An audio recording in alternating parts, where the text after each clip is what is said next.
السلام عليكم ورحمة الله وبركاته.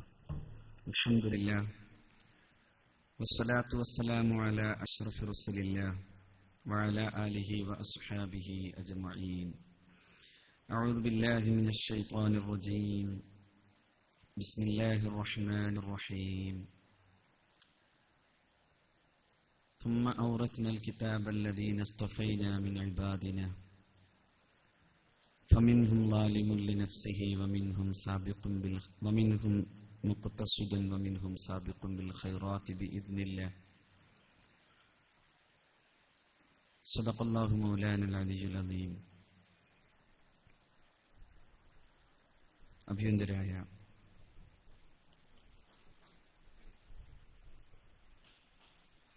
PS ചിത്തങ്ങൾ, വേദിയിൽ ഉപവിഷ്ടരായ ഈ സ്ഥാപനത്തിന്റെ ജനറൽ സെക്രട്ടറി ബഹുമാന്യനായ ബാക്കവി, ബഹുമാന്യനായ പേരാൻ ഇബ്രാഹിം ഫൈസി, മറ്റു പണ്ഡിത സുഹൃത്തുക്കൾ, സ്നേഹമുള്ള വ്യത്യസ്തമായ ഇസ്ലാമിക വിദ്യാഭ്യാസ രംഗത്ത് പഠിക്കുകയും അവരെ പഠിപ്പിക്കാൻ വേണ്ടി അഹോരാത്രം ശ്രമിക്കുകയും ചെയ്യുന്ന അധ്യാപകർ, എന്റെ പ്രിയപ്പെട്ട വിദ്യാർത്ഥികൾ, രക്ഷകർത്താക്കൾ, വേറൊരു മുസ്ലിം ഇസ്ലാമിക് അക്കാദമി വളരെ അത്ഭുതകരമായ വിധം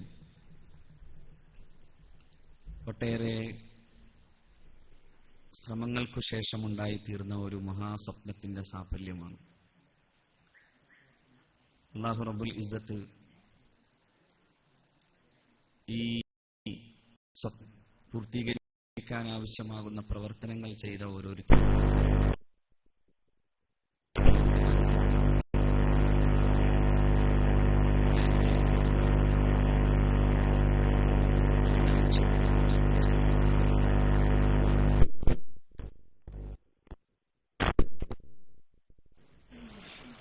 അത്ഭുതകരമായ വിദ്യാഭ്യാസ വളർച്ച നേടുന്ന ഒരു പതിറ്റാണ്ടാണ് കഴിഞ്ഞ 2 പതിറ്റാണ്ടുകളിലൂടെ കടന്നുപോയിട്ടുള്ളത്. നമുക്ക് വിദ്യാഭ്യാസ രംഗത്ത്, പ്രത്യേകിച്ചും മതവിദ്യാഭ്യാസ രംഗത്ത് ഏറെ പറയാനും അഭിമാനിക്കാനും ഒരുപാട് വകകൾ നേരത്തെ തന്നെ ഉണ്ടായിരുന്നു. മഹാനായ പ്രവാചകർ സല്ലല്ലാഹു അലൈഹി വസല്ലമ തങ്ങൾ പരിശുദ്ധ മദീനയിൽ തുടക്കമിട്ട മഹാരഥന്മാരായ അഹ്ലുസുഫയുടെ പങ്കാളിത്തത്തോടുകൂടെ നടന്ന ദർസ് പോലെ അതേറ്റവും മനോഹരമായി നടന്ന ഒരു സ്ഥലമാണ് കേരളം. ഇവിടെ അള്ളാഹുവിന്റെ പരിശുദ്ധ ദീൻ പഠിക്കാനും പഠിപ്പിക്കപ്പെടാനും സാഹചര്യം ഒരുങ്ങിയിരുന്നു എന്നതുകൊണ്ട് തന്നെ ദർസുകൾ പുഷ്കലമായി നിന്നൊരു കാലമുണ്ട്. അതിലൂടെ പഠിച്ചു വന്നവരാണ് കേരളത്തിലെ മുസ്ലിംകളുടെ മുഴുവൻ നവോത്ഥാനത്തിന്റെയും കാരണക്കാരായി മാറിയത്. മഹാരഥന്മാരായ മഖ്ദൂമിങ്ങൾക്ക് ശേഷം പിന്നീടത് സമസ്ത കേരള ജംഇയ്യത്തുൽ ഉലമ എന്ന മഹത്തായ സംഘടനയുടെ കീഴിൽ വരികയും ആ സമസ്തയത്തിന്റെ നേതൃത്വം കൊടുത്തവരൊക്കെയും പരിശുദ്ധ ദർസിൽ നിന്ന് പഠിച്ചു വന്ന മഹാരഥന്മാരായ പണ്ഡിതന്മാരായിരുന്നു. ഞാനത് കൂടുതൽ ദീർഘിപ്പിച്ച് പറയേണ്ടതില്ല. മഹാനായ ശൈഖുന ശംസുൽ ഉലമ ഉൾപ്പെടെ നമ്മുടെ ഇന്ന് ഈ ഉമ്മത്തിന്റെ നേതൃത്വം ഏറ്റെടുത്ത് നടത്തുന്ന മഹാരഥന്മാരായ പണ്ഡിതന്മാരെല്ലാം ദർസിന്റെ പാരമ്പര്യത്തിൽ പഠിക്കുകയും ദർസി ജീവിതം കൊണ്ട് ഔന്നത്യങ്ങളിലെത്തുകയും ചെയ്ത മഹാരഥന്മാരാണ്. പക്ഷെ ആ പണ്ഡിതന്മാർ തന്നെ തറക്കല്ലിട്ടതാണ് മതവിദ്യാഭ്യാസത്തോടൊപ്പം തന്നെ മതേതര വിദ്യാഭ്യാസവും കൂടി നൽകപ്പെട്ട ഒരു പണ്ഡിത സമൂഹം ഉണ്ടാകേണ്ടത് നമ്മുടെ കാലത്തിന്റെ ആവശ്യമാണ് എന്ന ബോധ്യമാണ് 2 തരത്തിലുള്ള വിദ്യാഭ്യാസത്തെയും കൂടി ഒരുമിച്ച് കൊണ്ടുപോകാൻ സമസ്തയുടെ നേതൃത്വത്തിൽ ഒരുപാട് യത്നങ്ങൾ നടന്നു പോകുന്നത്. കാലത്ത് തുടങ്ങുന്നതിന് മുമ്പ് ഉണ്ടായിരുന്ന ഒരുപാട് ഒരുപാട് വിവാദങ്ങളും പരാമർശങ്ങളും ആരോപണങ്ങളും ഒക്കെ ഉണ്ടായിരുന്നു. രണ്ടും ഒരു കൊണ്ടുപോകാനാകുമോ എന്ന ചോദ്യം പലപ്പോഴും ചോദിക്കപ്പെട്ടതാണ്. വ്യക്തിപരമായി ഞാൻ തന്നെ ആ കാര്യത്തിൽ പലപ്പോഴും ഇരയായ ഒരാൾ എന്ന നിലക്ക് പറയാം. ഞാൻ ദർസിൽ ഓതുമ്പോൾ തന്നെയാണ് കോളേജിൽ പോയത്. എന്നോട് തന്നെ എന്നല്ല, എന്റെ പ്രിയപ്പെട്ട പിതാവിനോട് തന്നെ പലരും ചോദിച്ചിട്ടുണ്ട്, രണ്ടും ഒരുമിച്ച് കൊണ്ടുപോകാനാകുമോ? അങ്ങനെ പോയാൽ ത്വലബുൽ കുല്ലി ഫൗത്തുൽ കുല്ല് എന്ന് പറയാൻ പറ്റൂലേ? എല്ലാം കൂടി ഒരുമിച്ച് അവസാനിച്ചു പോകൂലേ എന്നൊരു ചോദ്യമുണ്ട്. കാലികമായ ചില നഷ്ടങ്ങൾ നമുക്കിടയിൽ സംഭവിച്ചു പോയിട്ടുണ്ട് എന്ന കാര്യത്തിലൊന്നും ഞാൻ തർക്കിക്കുന്നില്ല. നമ്മുടെ മുമ്പേ നടന്നുപോയ മഹാരഥന്മാരായ ഉലമാഇന്റെ ജീവിതത്തിലൂടെ അവർ നേടിയെടുത്ത ഈ വൈജ്ഞാനികമായ മഹത്വം അതതുപോലെ തത്തുല്യമായി നേടാൻ നമുക്കിന്ന് സാധിച്ചിട്ടില്ല എന്നത് മറ്റൊരു വസ്തുതയാണ്. അതെന്റെ അഭിപ്രായത്തിൽ ഈ രണ്ടും കൂടി ഒരുമിച്ചു എന്നതിന്റെ പ്രശ്നമല്ല. മറിച്ച് അത് നമുക്ക് നമ്മെ സംബന്ധിച്ചിടത്തോളം അത്ര അർപ്പണബോധത്തോടുകൂടെ പോകാൻ കഴിയാതെ പോയതിന്റെയൊക്കെ പ്രശ്നമായി കാണാം. പക്ഷെ അതല്ലാത്ത മറ്റൊരു നേട്ടം നമുക്കുണ്ടാക്കാൻ കഴിയും. വിദ്യാർത്ഥിയെ കൂടി ഒരുമിച്ച് പോകുമ്പോ ഈ പുതിയ സമൂഹത്തെ അഭിസംബോധന ചെയ്യാൻ കഴിയുന്ന ഒരു വിഭാഗത്തെ സൃഷ്ടിക്കാൻ നമുക്ക് സാധിച്ചു. ഒരു കാലത്ത് ഏറനാട്ടെ മാപ്പിളക്ക് മലയാളം തന്നെ നന്നായി പറയാനായിരുന്നില്ല എന്നത് ഒരു പരിഹാസ്യമായ വിധത്തിൽ പറയാൻ ഞാൻ ആഗ്രഹിച്ചിട്ടില്ല. പക്ഷെ അങ്ങനെയിരുന്ന ഒരാൾ ഇന്ന് ഓക്സ്ഫോർഡ് ഡിക്ഷണറിയുടെ അധികാരികളെ വിളിച്ച് നിങ്ങളുടെ ഇംഗ്ലീഷ് ഗ്രാമാറ്റിക്കലി ഇന്ന മിസ്റ്റേക്കുകൾ ഉണ്ടെന്ന് പറയാൻ സാധ്യമാകുന്ന വിധത്തിൽ അധികാരപ്പെട്ടവനായി മാറുന്നു എന്നതാണ് നാം ഈ രണ്ട് വിദ്യാഭ്യാസവും കൂടി ഒരുമിച്ച് കൊണ്ടുപോയപ്പോഴുണ്ടായ നേട്ടം. അഭിനന്ദനായ ശൈഖുനാ ചെർശ്ശേരി സൈനുദ്ദീൻ മുസ്ലിയാർ നബ്ബറല്ലാഹു മർഖദ, അവിടുന്ന് ഞാൻ അവസാനമായി ഒരുമിച്ച് കൂടിയ ഒരു യോഗം എന്ന് പറയുന്നത് അദ്ദേഹത്തിന്റെ തന്നെ ഒരു മിലാദ് പരിപാടിയിൽ മഹാനവറുകളോടുകൂടെ ഒരുമിച്ചുണ്ടായിരുന്നു. അന്ന് മഹാനായ ചെർശ്ശേരി ഉസ്താദ് അവിടുത്തെ പ്രസംഗത്തിൽ അവസാനം പറഞ്ഞ ഒരു വാക്ക്, ഞാൻ 70-ാം വാർഷിക മഹാസമ്മേളനത്തിലെ ശംസുൽ ഉലമയെ ഓർക്കുന്നു എന്ന് പറഞ്ഞിട്ടായിരുന്നു. എന്നിട്ട് അവിടെ നിന്ന് പറഞ്ഞ അടുത്ത വർഷം നമ്മൾ സാധില്ല എന്നൊരു ദ്യോതിപ്പിക്കൽ മഹാനവറുകൾ നടത്തി.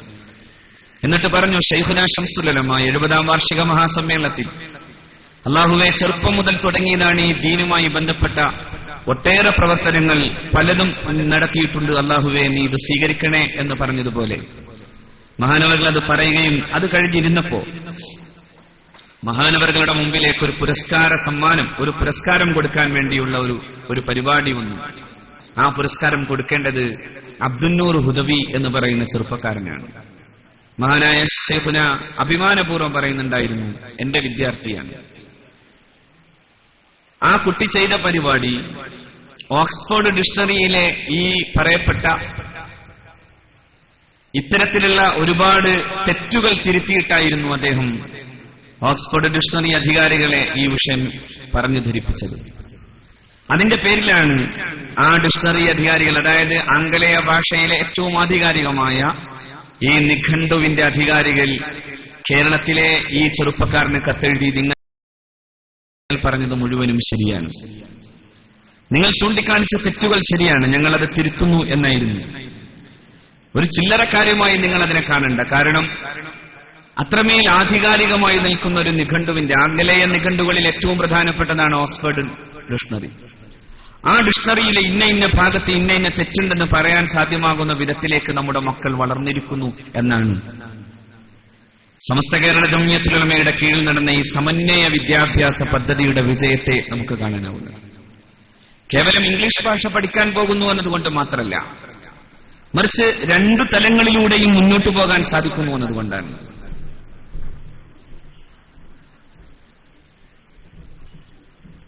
മതവിദ്യാഭ്യാസ രംഗത്ത് തന്നെ അവർ വലിയ പ്രബോധകരായി മാറി. ഇന്ന് അബുദാബിയിലെ ഇസ്ലാമിക് സെന്ററിൽ ഇരുന്ന് പരിശുദ്ധ ഖുർആൻ മലയാളത്തിൽ വ്യാഖ്യാനിക്കുന്നതോടൊപ്പം തന്നെ ഇംഗ്ലീഷിൽ അതിന് വ്യാഖ്യാനം കൊടുക്കാൻ കഴിയുന്ന വിധം ധൈര്യസമേതം അങ്ങനെ വരാൻ കഴിഞ്ഞതിന്റെ പ്രധാനപ്പെട്ട കാരണം അത് സമസ്തയുണ്ടാക്കിയെടുത്ത ഈ ബുദ്ധിപരമായ ദീർഘവീക്ഷണത്തിന്റെ ഫലമാണ്. എത്രയോ നാളുകൾക്ക് മുമ്പ്, 2 പതിറ്റാണ്ട് മുമ്പ് ചെമ്മാട്ട് ഈ ചളിപ്പാടത്ത് ഇങ്ങനൊരു സ്ഥാപനം ഉണ്ടാകണമെന്ന് ആലോചിച്ചപ്പോ ഡോക്ടർ യു പാപ്പുട്ടി ഹാജിയെ പോലെയുള്ളവരുടെ സ്വപ്നങ്ങൾ എങ്ങനെയാണ് പൂവണിയുക എന്ന് ചോദിച്ചവർ പലരുമുണ്ട്. എങ്ങനെയാണ് സമന്വയ വിദ്യാഭ്യാസം? ദർസ് തന്നെയും കൊണ്ടു നടക്കാനാകാത്ത കാലത്ത് രണ്ട് വിദ്യാഭ്യാസത്തെയും കൂടി എങ്ങനെ ഒരുമിപ്പിക്കാൻ സാധിക്കുക? പക്ഷേ അത് നടത്തുക മാത്രമല്ല, ഇന്ന് എനിക്ക് തോന്നുന്നു ഈ രക്ഷകർത്താക്കൾ ഇനി നിങ്ങളുടെ മക്കളെ പഠിപ്പിക്കാൻ വേണ്ടി ക്യാപിറ്റേഷൻ ഫീ കൊടുത്താലും കിട്ടാത്ത വിധം ചാൻസ് പോകുന്നു എന്നിടത്തേക്കാണ് ഈ വിദ്യാഭ്യാസ രീതി വളർന്നു വരുന്നത്. അതായത് പഴയകാലത്തുണ്ടായിരുന്നു, ഞാൻ എങ്ങനെ പറയുന്നതിലൊരു പരിഹാസം തോന്നാതിരിക്കാൻ വേണ്ടി ക്ഷമിക്കണം, 10ാം ക്ലാസ് പാസ്സാവാതെ വന്നാൽ അവസാനം ഇവനിനി എന്തു ചെയ്യുമെന്ന് രക്ഷകർത്താവ് ആലോചിക്കും. പടച്ചവനെ നിൽക്കാൻ വഴി അവസാനം ഏതെങ്കിലും ഒരു ഉസ്താദിന്റെ അടുക്കൽ ചെന്ന് പറയുന്നു, ചൊവ്വാവാനുള്ള ഒരു വഴിയും ഞാൻ കാണുന്നില്ല. പഠിക്കാൻ ഏതായാലും ഇവനൊന്നും തയ്യാറില്ല. ഇവന്റെ ജ്യേഷ്ഠൻ ഡോക്ടറാണ്, ഇവന്റെ അനുജൻ ഇവന്റെ 2 ജ്യേഷ്ഠന്മാരിൽ ഒരാൾ ഡോക്ടറാണ്, മറ്റൊരാൾ എഞ്ചിനീയറാണ്. പക്ഷെ ഇവൻ മാത്രം ബോധമില്ലാത്തവനായി മാറിപ്പോയി, പഠിക്കാൻ തയ്യാറില്ല. അതിനി എന്താ പോംവഴി? നിങ്ങളെടുത്ത് കുറച്ചു നാൾ നിൽക്കട്ടെ എന്നായിരിക്കും. അങ്ങനെ ദർസിൽ പഠിക്കട്ടെ എന്ന് തീരുമാനിക്കുന്ന ഒരു സമയമുണ്ട്. അതായത് ഈ തേങ്ങ ഇട്ടിട്ട് അവസാനം വീട്ടിലേക്ക് കൂട്ടാൻ മാത്രം ഈ കുറെ തേങ്ങ സെലക്ട് ചെയ്യുന്നത് പോലെ ഒടുക്കം എല്ലാം കഴിഞ്ഞ് ബാക്കി കൊണ്ടുപോകുന്ന ഒരു സ്ഥലമായിരുന്നു ദർസ്. ഇന്ന് ഞാൻ പറയുന്നു, ദർസ് പോലും അങ്ങനെ അല്ലാതെ പോകുന്നു. എന്തുകൊണ്ടെന്നാൽ ഈ കുട്ടികൾ പഠിച്ചിട്ട് ഒടുക്കം ലക്ഷ്യബോധത്തോടുകൂടെ പോകുന്ന ഒരു വിഭാഗം ആളുകൾ ഈ മതവിദ്യാഭ്യാസത്തിൽ തന്നെയാണ് ഉണ്ടാകുന്നതെന്ന് തിരിച്ചറിവ് ഇന്ന് പുതിയ രക്ഷകർത്താവിനുണ്ട്. എന്തുകൊണ്ടാണ് അങ്ങനെ സംഭവിക്കുന്നത്? ലക്ഷ്യമെന്ന് പറയുന്നത് നിരന്തരമായി നിലനിൽക്കുന്ന, ഒരിക്കലും അവസാനിക്കാതെ പോകുന്ന ഒരു അനന്തമായ യാത്രക്കുള്ള ലക്ഷ്യമാണ് ഒരു മതവിദ്യാർത്ഥി ഉണ്ടാക്കിയെടുക്കുന്നത്. അതുകൊണ്ടാണ് ലോകത്തെ പ്രഗത്ഭരായ സൈക്കോളജിസ്റ്റുകൾ പോലും പറയുന്നത്, മനുഷ്യനുണ്ടാകേണ്ട ലക്ഷ്യങ്ങളിൽ പ്രധാനം അവന് മതം പഠിപ്പിച്ചു കൊടുക്കുന്ന ലക്ഷ്യം തന്നെയാണ്. മതം പഠിപ്പിച്ചു കൊടുക്കുന്ന ലക്ഷ്യം, humans are at their best when they see a future. ഒരു മനുഷ്യനാകണമെങ്കിൽ തന്നെ അവനൊരു ഭാവി കാണണം. എന്താ എന്റെ ഭാവി എന്നതിനെ കുറിച്ച് തിരിച്ചറിയണം. A purpose and meaning to life. അയാൾക്കൊരു ആവശ്യമുണ്ടാകണം, അതോടൊപ്പം തന്നെ ഒരു അർത്ഥമുണ്ടാകണം ജീവിതത്തിൽ. ആ അർത്ഥം religious faith provides this for many families. മതവിശ്വാസമാണ് അല്ലെങ്കിൽ മതബോധമാണ് അത് പലപ്പോഴും കുടുംബങ്ങൾക്ക് നൽകുന്നത്. ലക്ഷ്യബോധത്തോടുകൂടെ തങ്ങളുടെ മക്കളെ വളർത്താൻ ഒരുപക്ഷെ ആധുനികമായി പറയപ്പെടുന്ന വിദ്യാഭ്യാസത്തിലേക്ക് മാത്രം തലയൂന്നിപ്പോയിട്ടുള്ള ആളുകൾക്ക് സാധിച്ചു കൊള്ളണമെന്നില്ല. അല്ലെങ്കിലും എങ്ങനെയാണ് ഒരു ഫാമിലി എന്ന് പറയുന്നതിനെ പോലും രൂപീകരിക്കാൻ മതവിദ്യാഭ്യാസമില്ലാത്ത, മതബോധമില്ലാത്തൊരു വിഭാഗത്തിന് സാധിക്കാതെ പോവുകയാണ്. ആരാണ് അവർക്ക് മാതൃകയാവുന്നത്? അമേരിക്ക പോലെയുള്ള പാശ്ചാത്യ വിദ്യാഭ്യാസ സമ്പ്രദായത്തിന്റെയും സംസ്കാരത്തിന്റെയും സാമൂഹ്യ ഘടനയുടെയും സ്വഭാവത്തെക്കുറിച്ച് നിങ്ങൾ ആലോചിച്ച് നോക്കൂ. ഞാൻ ഈ കഴിഞ്ഞ 4 മാസം മുമ്പ് അമേരിക്കയിൽ പോയി. അമേരിക്കന്റെ ഒരു പ്രമുഖനായ സഹോദരനോട് ഞാൻ ചോദിച്ചു, ഡു യു ഹാവ് വൈഫ്? നിങ്ങൾക്ക് ഭാര്യയുണ്ടോ? അദ്ദേഹം വളരെ വളരെ വലിയ താല്പര്യത്തോടുകൂടെ പറഞ്ഞു, എനിക്ക് വൈഫില്ല, ഐ ഹാവ് നോ വൈഫ്. ഞാനപ്പോ സഹതാപത്തോടെ അയാളെ നോക്കി. കാരണം 19 വയസ്സ് കഴിഞ്ഞിട്ടും ഭാര്യയില്ലാതെ കുടുംബമില്ലാതെ ജീവിക്കുന്ന ഒരാൾ. പക്ഷെ അയാൾ പറഞ്ഞു, എനിക്ക് ഭാര്യയില്ല എന്നത് ശരിയാണ്, പക്ഷേ ഐ ഹാവ് 2 ഗേൾ ഫ്രണ്ട്സ്. എനിക്ക് 2 ഗേൾ ഫ്രണ്ട്സ് ഉണ്ട്, ഇനിയും ആവാം എന്നർത്ഥം. അതായത് പെൺ സുഹൃത്തുക്കളെ കൂടെ കൂട്ടി കുടുംബം എന്ന് പറയുന്ന ഈ ഭദ്രമായ സംവിധാനമില്ലാതെ പോകുന്ന ആന്തരിക ജീർണത ബാധിച്ച ഒരു സമൂഹത്തിന്റെ പേരാണ് അമേരിക്ക എന്ന് നമുക്ക് കാണാൻ സാധ്യമാവും. ആന്തരിക ജീർണത ബാധിച്ച ഒരു സമൂഹമാണ് യൂറോപ്പിൽ നമുക്ക് കാണാനാവുന്നത്. അവിടെ ലക്ഷ്യമില്ല, ലക്ഷ്യബോധവുമില്ല. അവിടെ നിങ്ങൾക്ക് വേണമെങ്കിൽ ഈ മെറ്റീരിയൽ ഡെവലപ്മെന്റ്സുകളെ കുറിച്ച് ഒരു പക്ഷേ കണ്ടുവെന്ന് വന്നേക്കാം. അതായത് ഭൗതികമായ കുറെ വലിപ്പങ്ങൾ കാണാനാവും. പക്ഷേ ആ ഭൗതിക വലിപ്പത്തിന്റെ അപ്പുറം ആന്തരികമായി ശോഷിച്ചുപോയ ഒരു ജനതയുടെ പേരായി നാം ഈ വിഭാഗത്തെ കാണേണ്ടി വരും. അതുകൊണ്ടാണ് ഈ പ്രഗത്ഭനായ സൈക്കോളജിസ്റ്റ് അദ്ദേഹത്തിന്റെ പുസ്തകത്തിൽ പറയുന്നത്, മതമാണ് ലക്ഷ്യമുണ്ടാക്കി തരുന്നത്, മതബോധമാണ് സമൂഹത്തിൽ ലക്ഷ്യമുണ്ടാക്കുന്നത്. Religious faith provides this for many families. Religion at its best brings values a common goal. ഒരു പൊതു ലക്ഷ്യമുണ്ടാക്കി തരും, വാല്യൂസ് ഉണ്ടാക്കി തരും. ആ വാല്യൂസ് നിലനിൽക്കാൻ ആവശ്യമാകുന്ന വിധം മക്കളെ വളർത്തുന്നതിൽ ഏറ്റവും വലിയ കടപ്പാടും ബാധ്യതയുമുള്ളവരാണ് മാതാപിതാക്കൾ. തങ്ങളുടെ മക്കൾ ഈ ലോകത്ത് മാത്രമല്ലല്ലോ, നാളെ റബ്ബിന്റെ മുമ്പിലും ചെല്ലുമ്പോൾ തങ്ങൾക്കെതിരാകാതിരിക്കണമെങ്കിൽ എന്തു ചെയ്യണം? ഇന്നു തന്നെയും നഷ്ടപ്പെട്ടു പോകുന്ന യൗവനങ്ങളും യുവത്വവും ഉണ്ടാകുന്നു ഭൗതിക വിദ്യാഭ്യാസ രംഗത്ത് മാത്രം ജീവിച്ചവർക്ക്. അല്ലേ? എത്ര പേരാണ് പലപ്പോഴും ബാംഗ്ലൂരിലും മറ്റും പലയിടങ്ങളിലും പോയി പഠിച്ചു വന്നതിന് ശേഷം ഇതേ മാതാപിതാക്കൾ തന്നെ വന്ന് പറയാറുണ്ട്, മക്കളെ ഒന്ന് നന്നാക്കാൻ ഉസ്താദ് ഒന്ന് ദ്വാരക്കണം, ഒരു കൗൺസിലിംഗ് നടത്തണം. എന്തേ അത് സംഭവിച്ചു പോകാൻ പ്രധാനപ്പെട്ട കാരണം? മതമില്ലാതെ പോവുകയും ഈ ആന്തരികമായി തകർന്നിട്ടുള്ള സമൂഹങ്ങളെ മാതൃകയാക്കി വളരുകയും ചെയ്തു പോകുന്ന പുതിയ യൗവനം അതീവ ശക്തമായ മൂല്യശോഷണത്തിലേക്ക് തന്നെയാണ് മുഖം കുത്തി വീഴുന്നത് എന്നത് പുസ്തകങ്ങളും പേപ്പറുകളും മാത്രം നോക്കി വായിക്കേണ്ടതില്ല, നേർക്കാഴ്ച പോലെ ജീവിതത്തിന്റെ സമീപ സാക്ഷ്യങ്ങളായി നമ്മുടെ മുമ്പിൽ നിൽക്കുകയാണ്. ആ തലമുറ നശിച്ചു പോവുകയാണ്. ആ അർത്ഥത്തിലുള്ള നാശത്തിൽ നിന്ന് വിരുദ്ധമായി ചിന്തിക്കാൻ കഴിയുന്നു എന്നതാണ്. എന്റെ പ്രിയപ്പെട്ട രക്ഷകർത്താക്കൾ, ഇന്ന് നിങ്ങൾ ഈ മക്കളെ ഇവിടെ ഒരുമിച്ചിരുത്തിയിട്ട് നിങ്ങൾ ചോദിക്കുന്ന ചോദ്യം, ഞങ്ങളുടെ മക്കളെ അള്ളാഹുവിന് ഇഷ്ടപ്പെട്ട രീതിയിൽ പടച്ച റബ്ബിന്റെ മുമ്പിൽ രക്ഷപ്പെടാൻ സാധ്യമാകുന്ന വിധം വളർത്താനാണ് ഞങ്ങളിവിടെ കൊണ്ടുവന്നിട്ടുള്ളത് എന്നതാണ്. ഈ കുട്ടികൾ അള്ളാഹു റബ്ബുൽ ഇസ്സത്ത് വളർത്തുമാറാകട്ടെ. യഥാർത്ഥത്തിൽ ചെയ്യാൻ പോകുന്ന ഏറ്റവും വലിയ കാര്യം മതവിദ്യാഭ്യാസത്തോടോ കൂടെയുള്ള വിദ്യാഭ്യാസം കൊടുക്കുന്നു എന്നതാണ്. ഒരു കുഴപ്പവും വരുന്നില്ല എന്നതാണത്. ശരിക്കും പറഞ്ഞാൽ മതവിദ്യാഭ്യാസത്തിന്റെ രീതി എന്താ? മതവിദ്യാഭ്യാസം എന്ന് പറയുന്ന ഒരു ലക്ഷ്യമുണ്ടാക്കുന്നു എന്നത് മാത്രമാണ്. അള്ളാഹു അവന്റെ വിശുദ്ധ ഗ്രന്ഥത്തിലൂടെ പഠിപ്പിച്ചു തന്നത് നിങ്ങൾ മതവിദ്യാഭ്യാസം എന്ന് പറയുന്ന ഒരു പ്രത്യേക ഏരിയയെ കുറിച്ച് മാത്രമായിരുന്നില്ല. ഇഖ്റ ബിസ്മി റബ്ബിക്കല്ലദീ ഖലഖ് ഖലഖൽ ഇൻസാന മിൻ അലഖ് ഇഖ്റ വറബ്ബുക്കൽ അക്രം അല്ലദീ അല്ലമ ബിൽ ഖലം അല്ലമൽ ഇൻസാന മാ ലം യഅലം. വായിക്കണം, ബിസ്മി റബ്ബിക്കല്ലദീ ഖലഖ്. ഈ അണ്ഡകടാഹങ്ങളെ സൃഷ്ടിച്ച നാഥന്റെ നാമധേയത്തിൽ വായിക്കണം. അങ്ങനെയല്ലേ പറഞ്ഞത്? ഈ അണ്ഡകടാഹങ്ങളെ മുഴുവൻ സൃഷ്ടിച്ച നാഥന്റെ നാമധേയത്തിൽ വായിക്കണമെന്ന് പറയുമ്പോൾ ആദ്യം നോക്കേണ്ടത് എങ്ങോട്ടാണ്? ഈ പ്രപഞ്ചത്തിലേക്കാണ്. മഹാനായ ഇമാം റാസി റഹ്മത്തുള്ളാഹി അലൈഹി തങ്ങൾ അൽഹംദുലില്ലാഹി റബ്ബിൽ ആലമീൻ എന്ന് പറയുന്നിടത്ത് ഇതേ വ്യാഖ്യാനം കൊടുത്തുകൊണ്ട് പറയുന്നുണ്ട്, റബ്ബുൽ ആലമീൻ എന്ന് പറയുന്നത് പ്രപഞ്ചത്തിന്റെ രക്ഷകർത്താവ് എന്ന അർത്ഥത്തിലാകുമ്പോ പ്രപഞ്ചമെന്ന വലിപ്പം തിരിച്ചറിയാത്ത ഒരാൾക്ക് രക്ഷകർത്താവിന്റെ വലിപ്പം തിരിച്ചറിയാൻ കഴിയില്ല.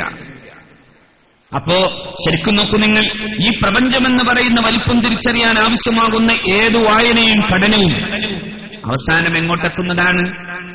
ഉടമസ്ഥനായ പടച്ച തമ്പുരാനെ പഠിപ്പിക്കുന്നതായി മാറുന്നു. അങ്ങനെ പഠിക്കണമെന്നതാണ് ഈ വിദ്യാഭ്യാസത്തിന്റെ ഏറ്റവും പ്രധാനപ്പെട്ട ലക്ഷ്യം. എന്തു പഠിക്കുമ്പോഴും എന്തായിരിക്കണം ഉള്ളിലുണ്ടാകേണ്ടത്?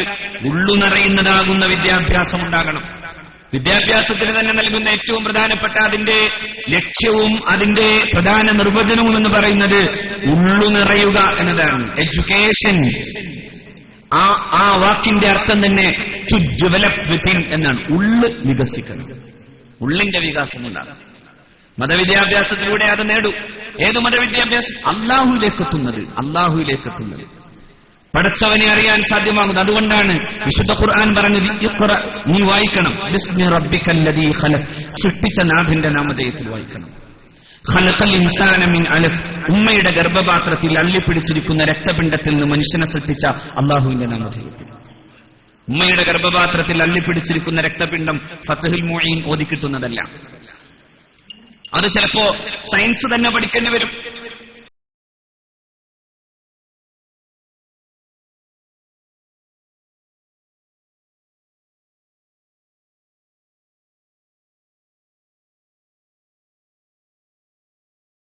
സയൻസ് പഠിക്കുമ്പോ ഉണ്ടാകുമ്പോഴും ശരീരത്തിന്റെ ആ സ്വാഭാവിക പ്രവണതക്കെതിരായി ഈ കുഞ്ഞ് അതിന്റെ ഉമ്മയുടെ ഗർഭപാത്രത്തിന്റെ ഭിത്തിയിൽ അള്ളിപ്പിടിച്ചിട്ടാണ് ആ മാതാവിനോട് ആദ്യം കാലുപിടിച്ച് ചോദിക്കുന്നത് പോലെ അവിടെ നിന്നാണ് സ്ത്രീ ശരീരത്തിന്റെ മുഴുവൻ പോഷകമൂല്യങ്ങളെയും വലിച്ചെടുത്ത് ഈ കുഞ്ഞിന്റെ വളർച്ച തുടങ്ങുന്നത് എന്നാണ് ആധുനിക ശാസ്ത്രം നമുക്ക് പറഞ്ഞു തരുന്നത്.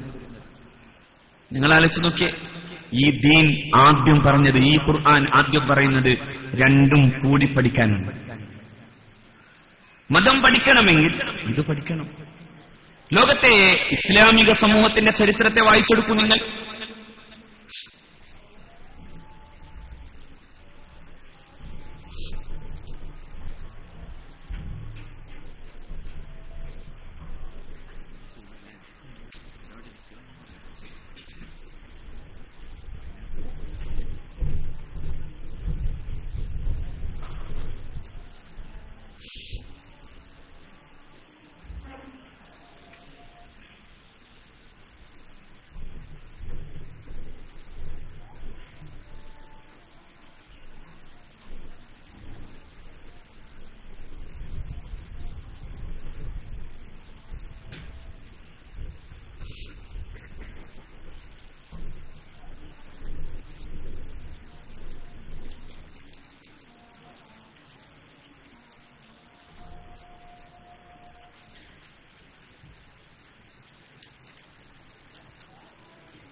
മതത്തിന്റെ ചരിത്രം പഠിക്കുമ്പോഴും നമുക്ക് മനസ്സിലാക്കാനാവുന്നത്.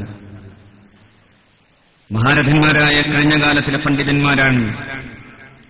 ഈ പറയപ്പെടുന്ന ശാസ്ത്രീയമായ വിചാരങ്ങളുടെ ലോകത്തു തന്നെയും ഏറ്റവും ആദ്യം കാലൂന്നിയവർ.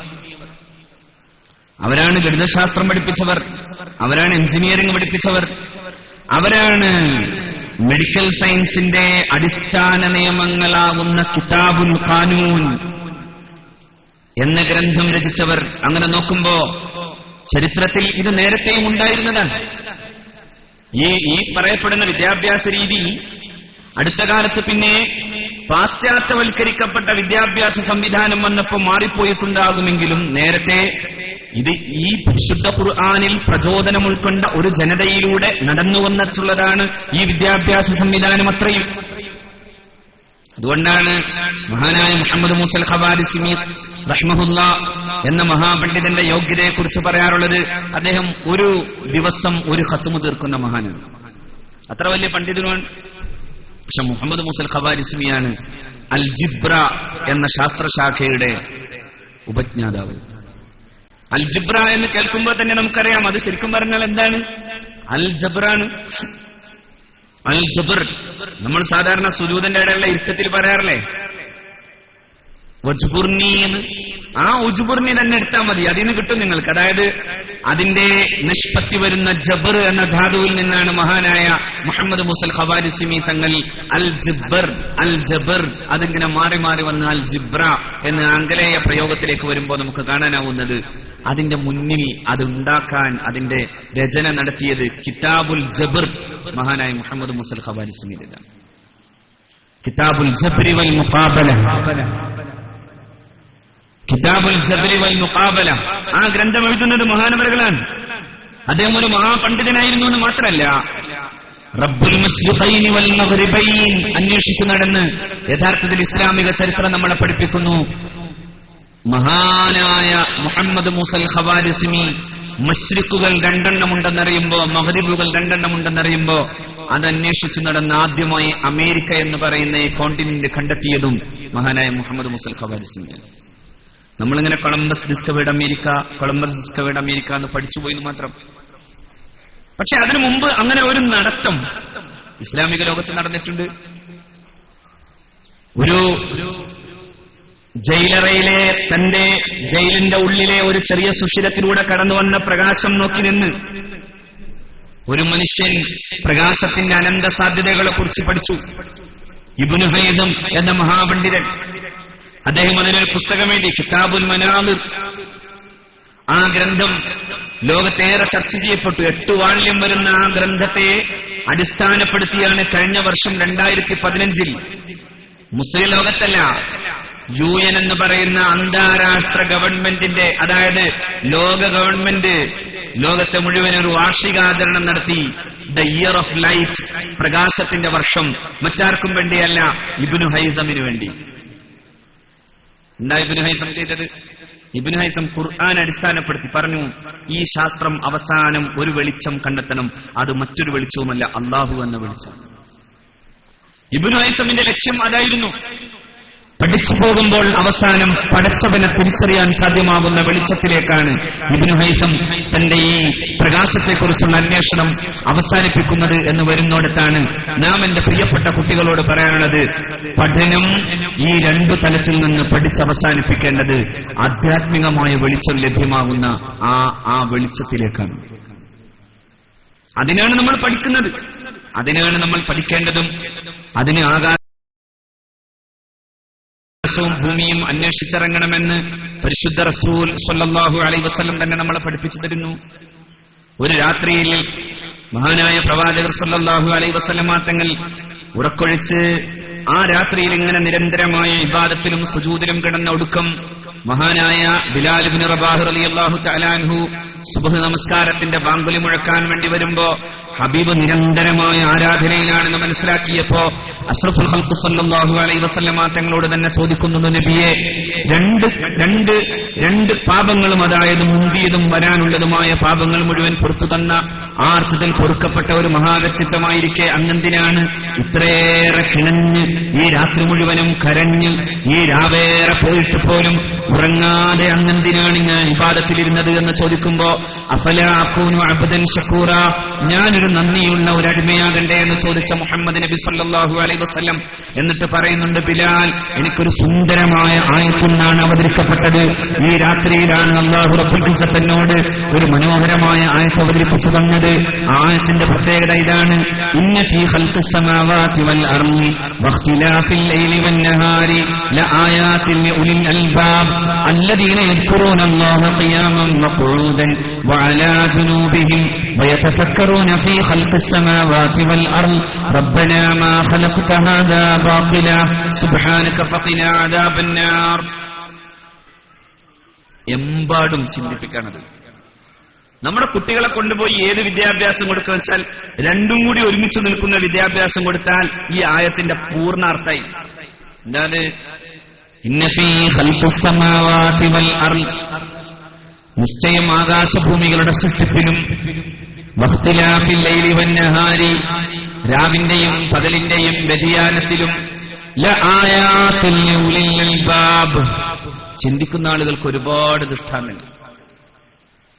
എത്ര പഠിച്ചാലും മറക്കാൻ മതിയാവാത്ത വിധത്തിലുള്ള ഒരുപാട് ദൃഷ്ടാന്തങ്ങൾ അല്ലാഹു റബ്ബുൽ ഇസ്സത്ത് അതിൽ ഒരുക്കി വച്ചിട്ടുണ്ട്. ആയാത്ത് എന്ന് പറയുന്നതിന് മഹാന്മാരായ മുഫസ്സിരീങ്ങൾ വിശദീകരിച്ച് പറയുന്നു, അത് നെക്കിറയാണ്. അതുകൊണ്ട് തന്നെ അന്തമില്ലാത്ത വിധം ദൃഷ്ടാന്തങ്ങൾ.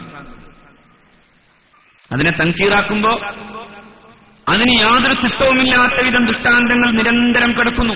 ഈ ഭൂമിയിലെയും ആകാശത്തെയും പഠിച്ചു പോകുന്ന ഏതൊരു മനുഷ്യനെയും സംബന്ധിച്ചിടത്തോളം അതിന്റെ എല്ലാം അപ്പുറത്ത് നിൽക്കുന്ന ഉടമസ്ഥനായ തമ്പുരാനെ തിരിച്ചറിയാൻ സാധിക്കണം. അത്രയേറെ ദൃഷ്ടാന്തങ്ങൾ. ആയാത്ത്, ദ സയൻസ് ഓഫ് അല്ലാഹ്, പഠിച്ച റബ്ബിന്റെ സയൻസ്, അള്ളാഹുവിന്റെ അടയാളങ്ങൾ. The science of Allah goes to science of Allah. അള്ളാഹുവിന്റെ അടയാളങ്ങൾ പോകേണ്ടത് സയൻസ് ഓഫ് അല്ലാഹ്, അള്ളാഹുവിന്റെ ശാസ്ത്രത്തിലേക്കാകണം. പടച്ച റബ്ബ് നിർമ്മിച്ചുണ്ടാക്കിയ പ്രപഞ്ചത്തിന്റെ വ്യവസ്ഥാപിതമായ സംവിധാനങ്ങൾ അങ്ങോട്ട് പോകണം. അതിനാണ് അള്ളാഹു പറഞ്ഞത്, ഇതിലെല്ലാം എന്റെ കയ്യൊപ്പുണ്ടെന്ന് മനസ്സിലാക്കാനാണ് ആകാശത്തിന്റെയും ഭൂമിയുടെയും രാവിന്റെയും പകലിന്റെയും ദൃഷ്ടാന്തങ്ങളിലേക്ക് കണ്ണൂന്നണം. അങ്ങനെ പോയാലോ അവനാ പോകുന്ന വഴിക്ക് പടച്ചോനില്ലെന്ന് പറയാനല്ല, നമ്മുടെ മക്കളെ അങ്ങനെ പഠിപ്പിക്കാനല്ല ഈ വിദ്യാഭ്യാസം ചെയ്യിപ്പിക്കുന്നത്. നാളെ കേവലം ഒരു ഭൗതിക വിദ്യാഭ്യാസത്തിന്റെ, അതായത് മതേതര വിദ്യാഭ്യാസത്തിന്റെ പിന്നാലെ പോയി എല്ലാം അവസാനിപ്പിച്ചു പോകുന്ന മതത്തെയും മൂല്യത്തെയും പഠിച്ചവനെയും ജീവിതത്തിന്റെ മറ്റു ആദരിക്കപ്പെടേണ്ടവരെയും എല്ലാം ഒഴിവാക്കി കഞ്ചാവിലും ചരസിലും എല്ലാ അർത്ഥത്തിലുമുള്ള വഷളത്തരത്തിലേക്കും എത്തിപ്പെടുന്ന ഒരവസ്ഥയിലേക്ക് പോകാതെ ഇങ്ങനെ പഠിച്ചു പോകുന്നവന് ഫിസിക്സ് പഠിച്ചാലും കണക്ക് പഠിച്ചാലും കെമിസ്ട്രി പഠിച്ചാലും ഇനി മെഡിക്കൽ സയൻസ് പഠിച്ചാലും അഡ്മിനിസ്ട്രേഷൻ പഠിച്ചാലും എന്ത് പഠിക്കുമ്പോഴും പടച്ചവനുണ്ടെന്ന ബോധ്യത്തോടുകൂടെ പഠിക്കാൻ കഴിഞ്ഞാൽ അതല്ലേ നമ്മൾ പഠിപ്പിച്ചു വരുന്നത്. ഏത് പഠിച്ചാലും, അഡ്മിനിസ്ട്രേഷൻ പഠിച്ചാലും അറബിക് അഡ്മിനിസ്ട്രേഷൻ ഇല്ലാതെ ഒരു കുട്ടിക്ക് IAS എടുക്കാൻ പറ്റൂല. അവരിതൊക്കെ എളുപ്പമാവുക ചെയ്യാം. അല്ലാതെ അത് നമ്മൾ വിദ്യാഭ്യാസം പഠിപ്പിക്കുന്നു എന്ന് പറഞ്ഞാൽ നമ്മുടെ കുട്ടികൾക്ക് കൂടുതൽ ഏതും പഠിക്കാൻ ആവശ്യമാകുന്ന വിധത്തിലുള്ള ഒരു ബുദ്ധി കൂടുതൽ കൂട്ടിക്കൊടുക്കുന്നു എന്നേ ഉള്ളൂ. നമുക്ക് കുറെ കൂടി കാര്യങ്ങൾ എളുപ്പത്തിൽ പറയാൻ സാധിക്കും. ഇപ്പോ ഞാൻ ഈ രണ്ടാഴ്ച മുമ്പ് ഇപ്പോ MA ചെയ്യുന്ന 2-3 വിദ്യാർത്ഥികൾ എന്നെ വിളിച്ചു. ഞാൻ എന്റെ വലിപ്പം പറയാൻ വേണ്ടി പറയാമെന്ന് വിചാരിക്കരുത്. അവരെന്നോട് പറഞ്ഞു, ഞങ്ങളുടെ അധ്യാപകർ നിങ്ങൾ MA ചെയ്ത സമയത്തുണ്ടായ ഡിസർട്ടേഷൻ നോട്ട് അഥവാ തിസീസ് അവതരണത്തിലെ പ്രത്യേക വിഷയങ്ങൾ കൃത്യമായി നോട്ട് ചെയ്തിട്ട് അവർ അതൊന്ന് പഠിക്കാൻ നിങ്ങളെ വിളിക്കണമെന്ന് ആവശ്യപ്പെട്ടു എന്നാണ്. ഞാൻ അവിടെ ചെയ്തിരുന്നത് സൂഫീസത്തെ കുറിച്ചുള്ള കുറച്ച് വിഷയം.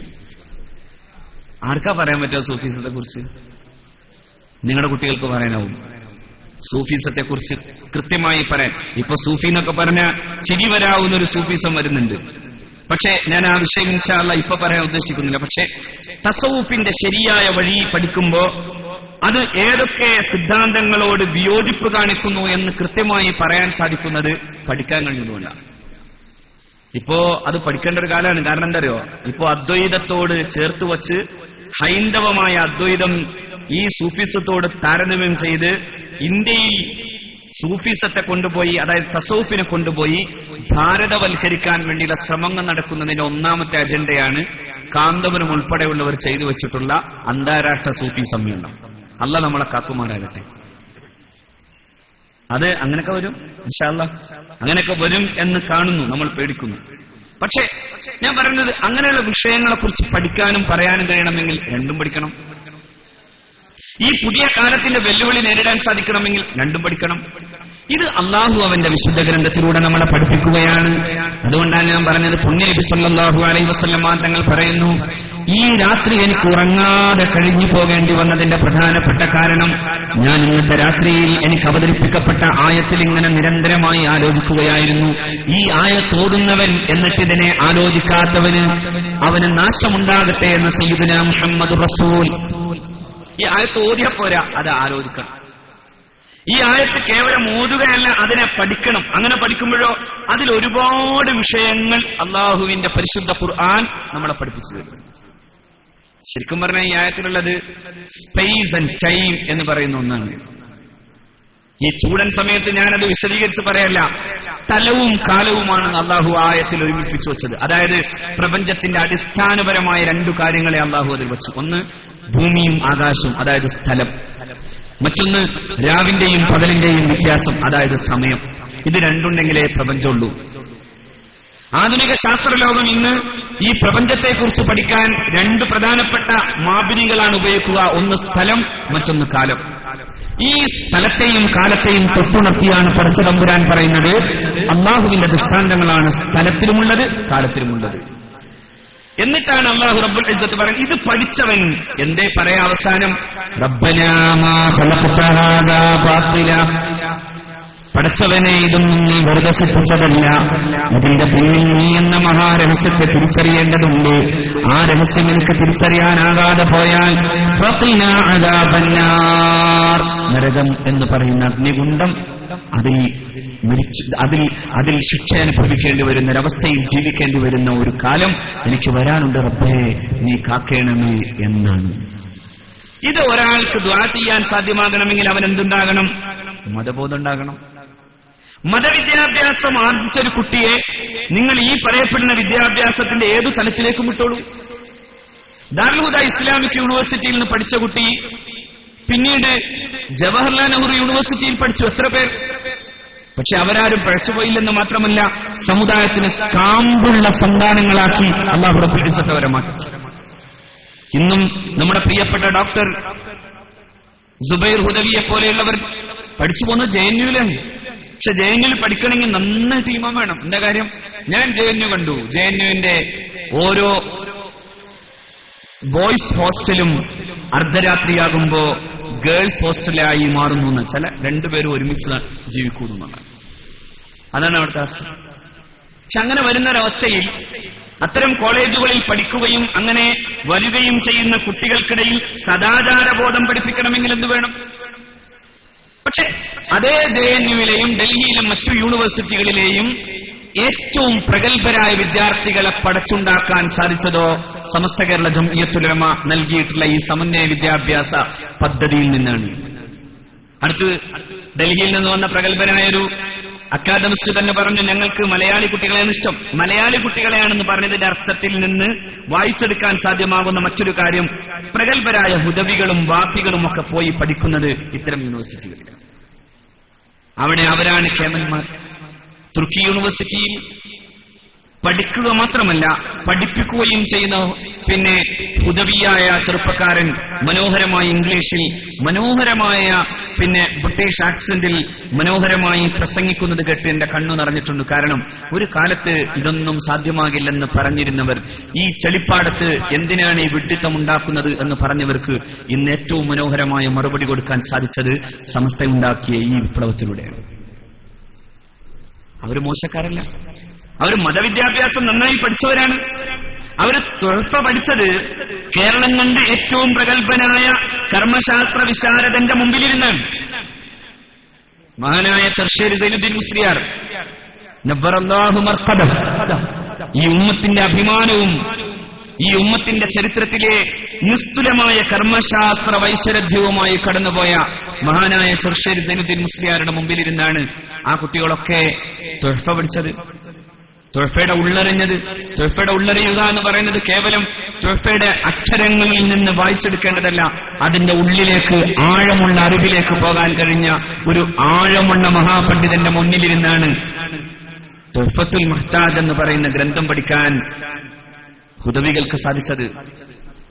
അഭിനന്ദനായ ഉസ്താദൊക്കെ മഹാനായ ചെറുശ്ശേരി ഉസ്താദിന്റെ ശിഷ്യന്മാരിൽ പ്രമുഖനാണ്.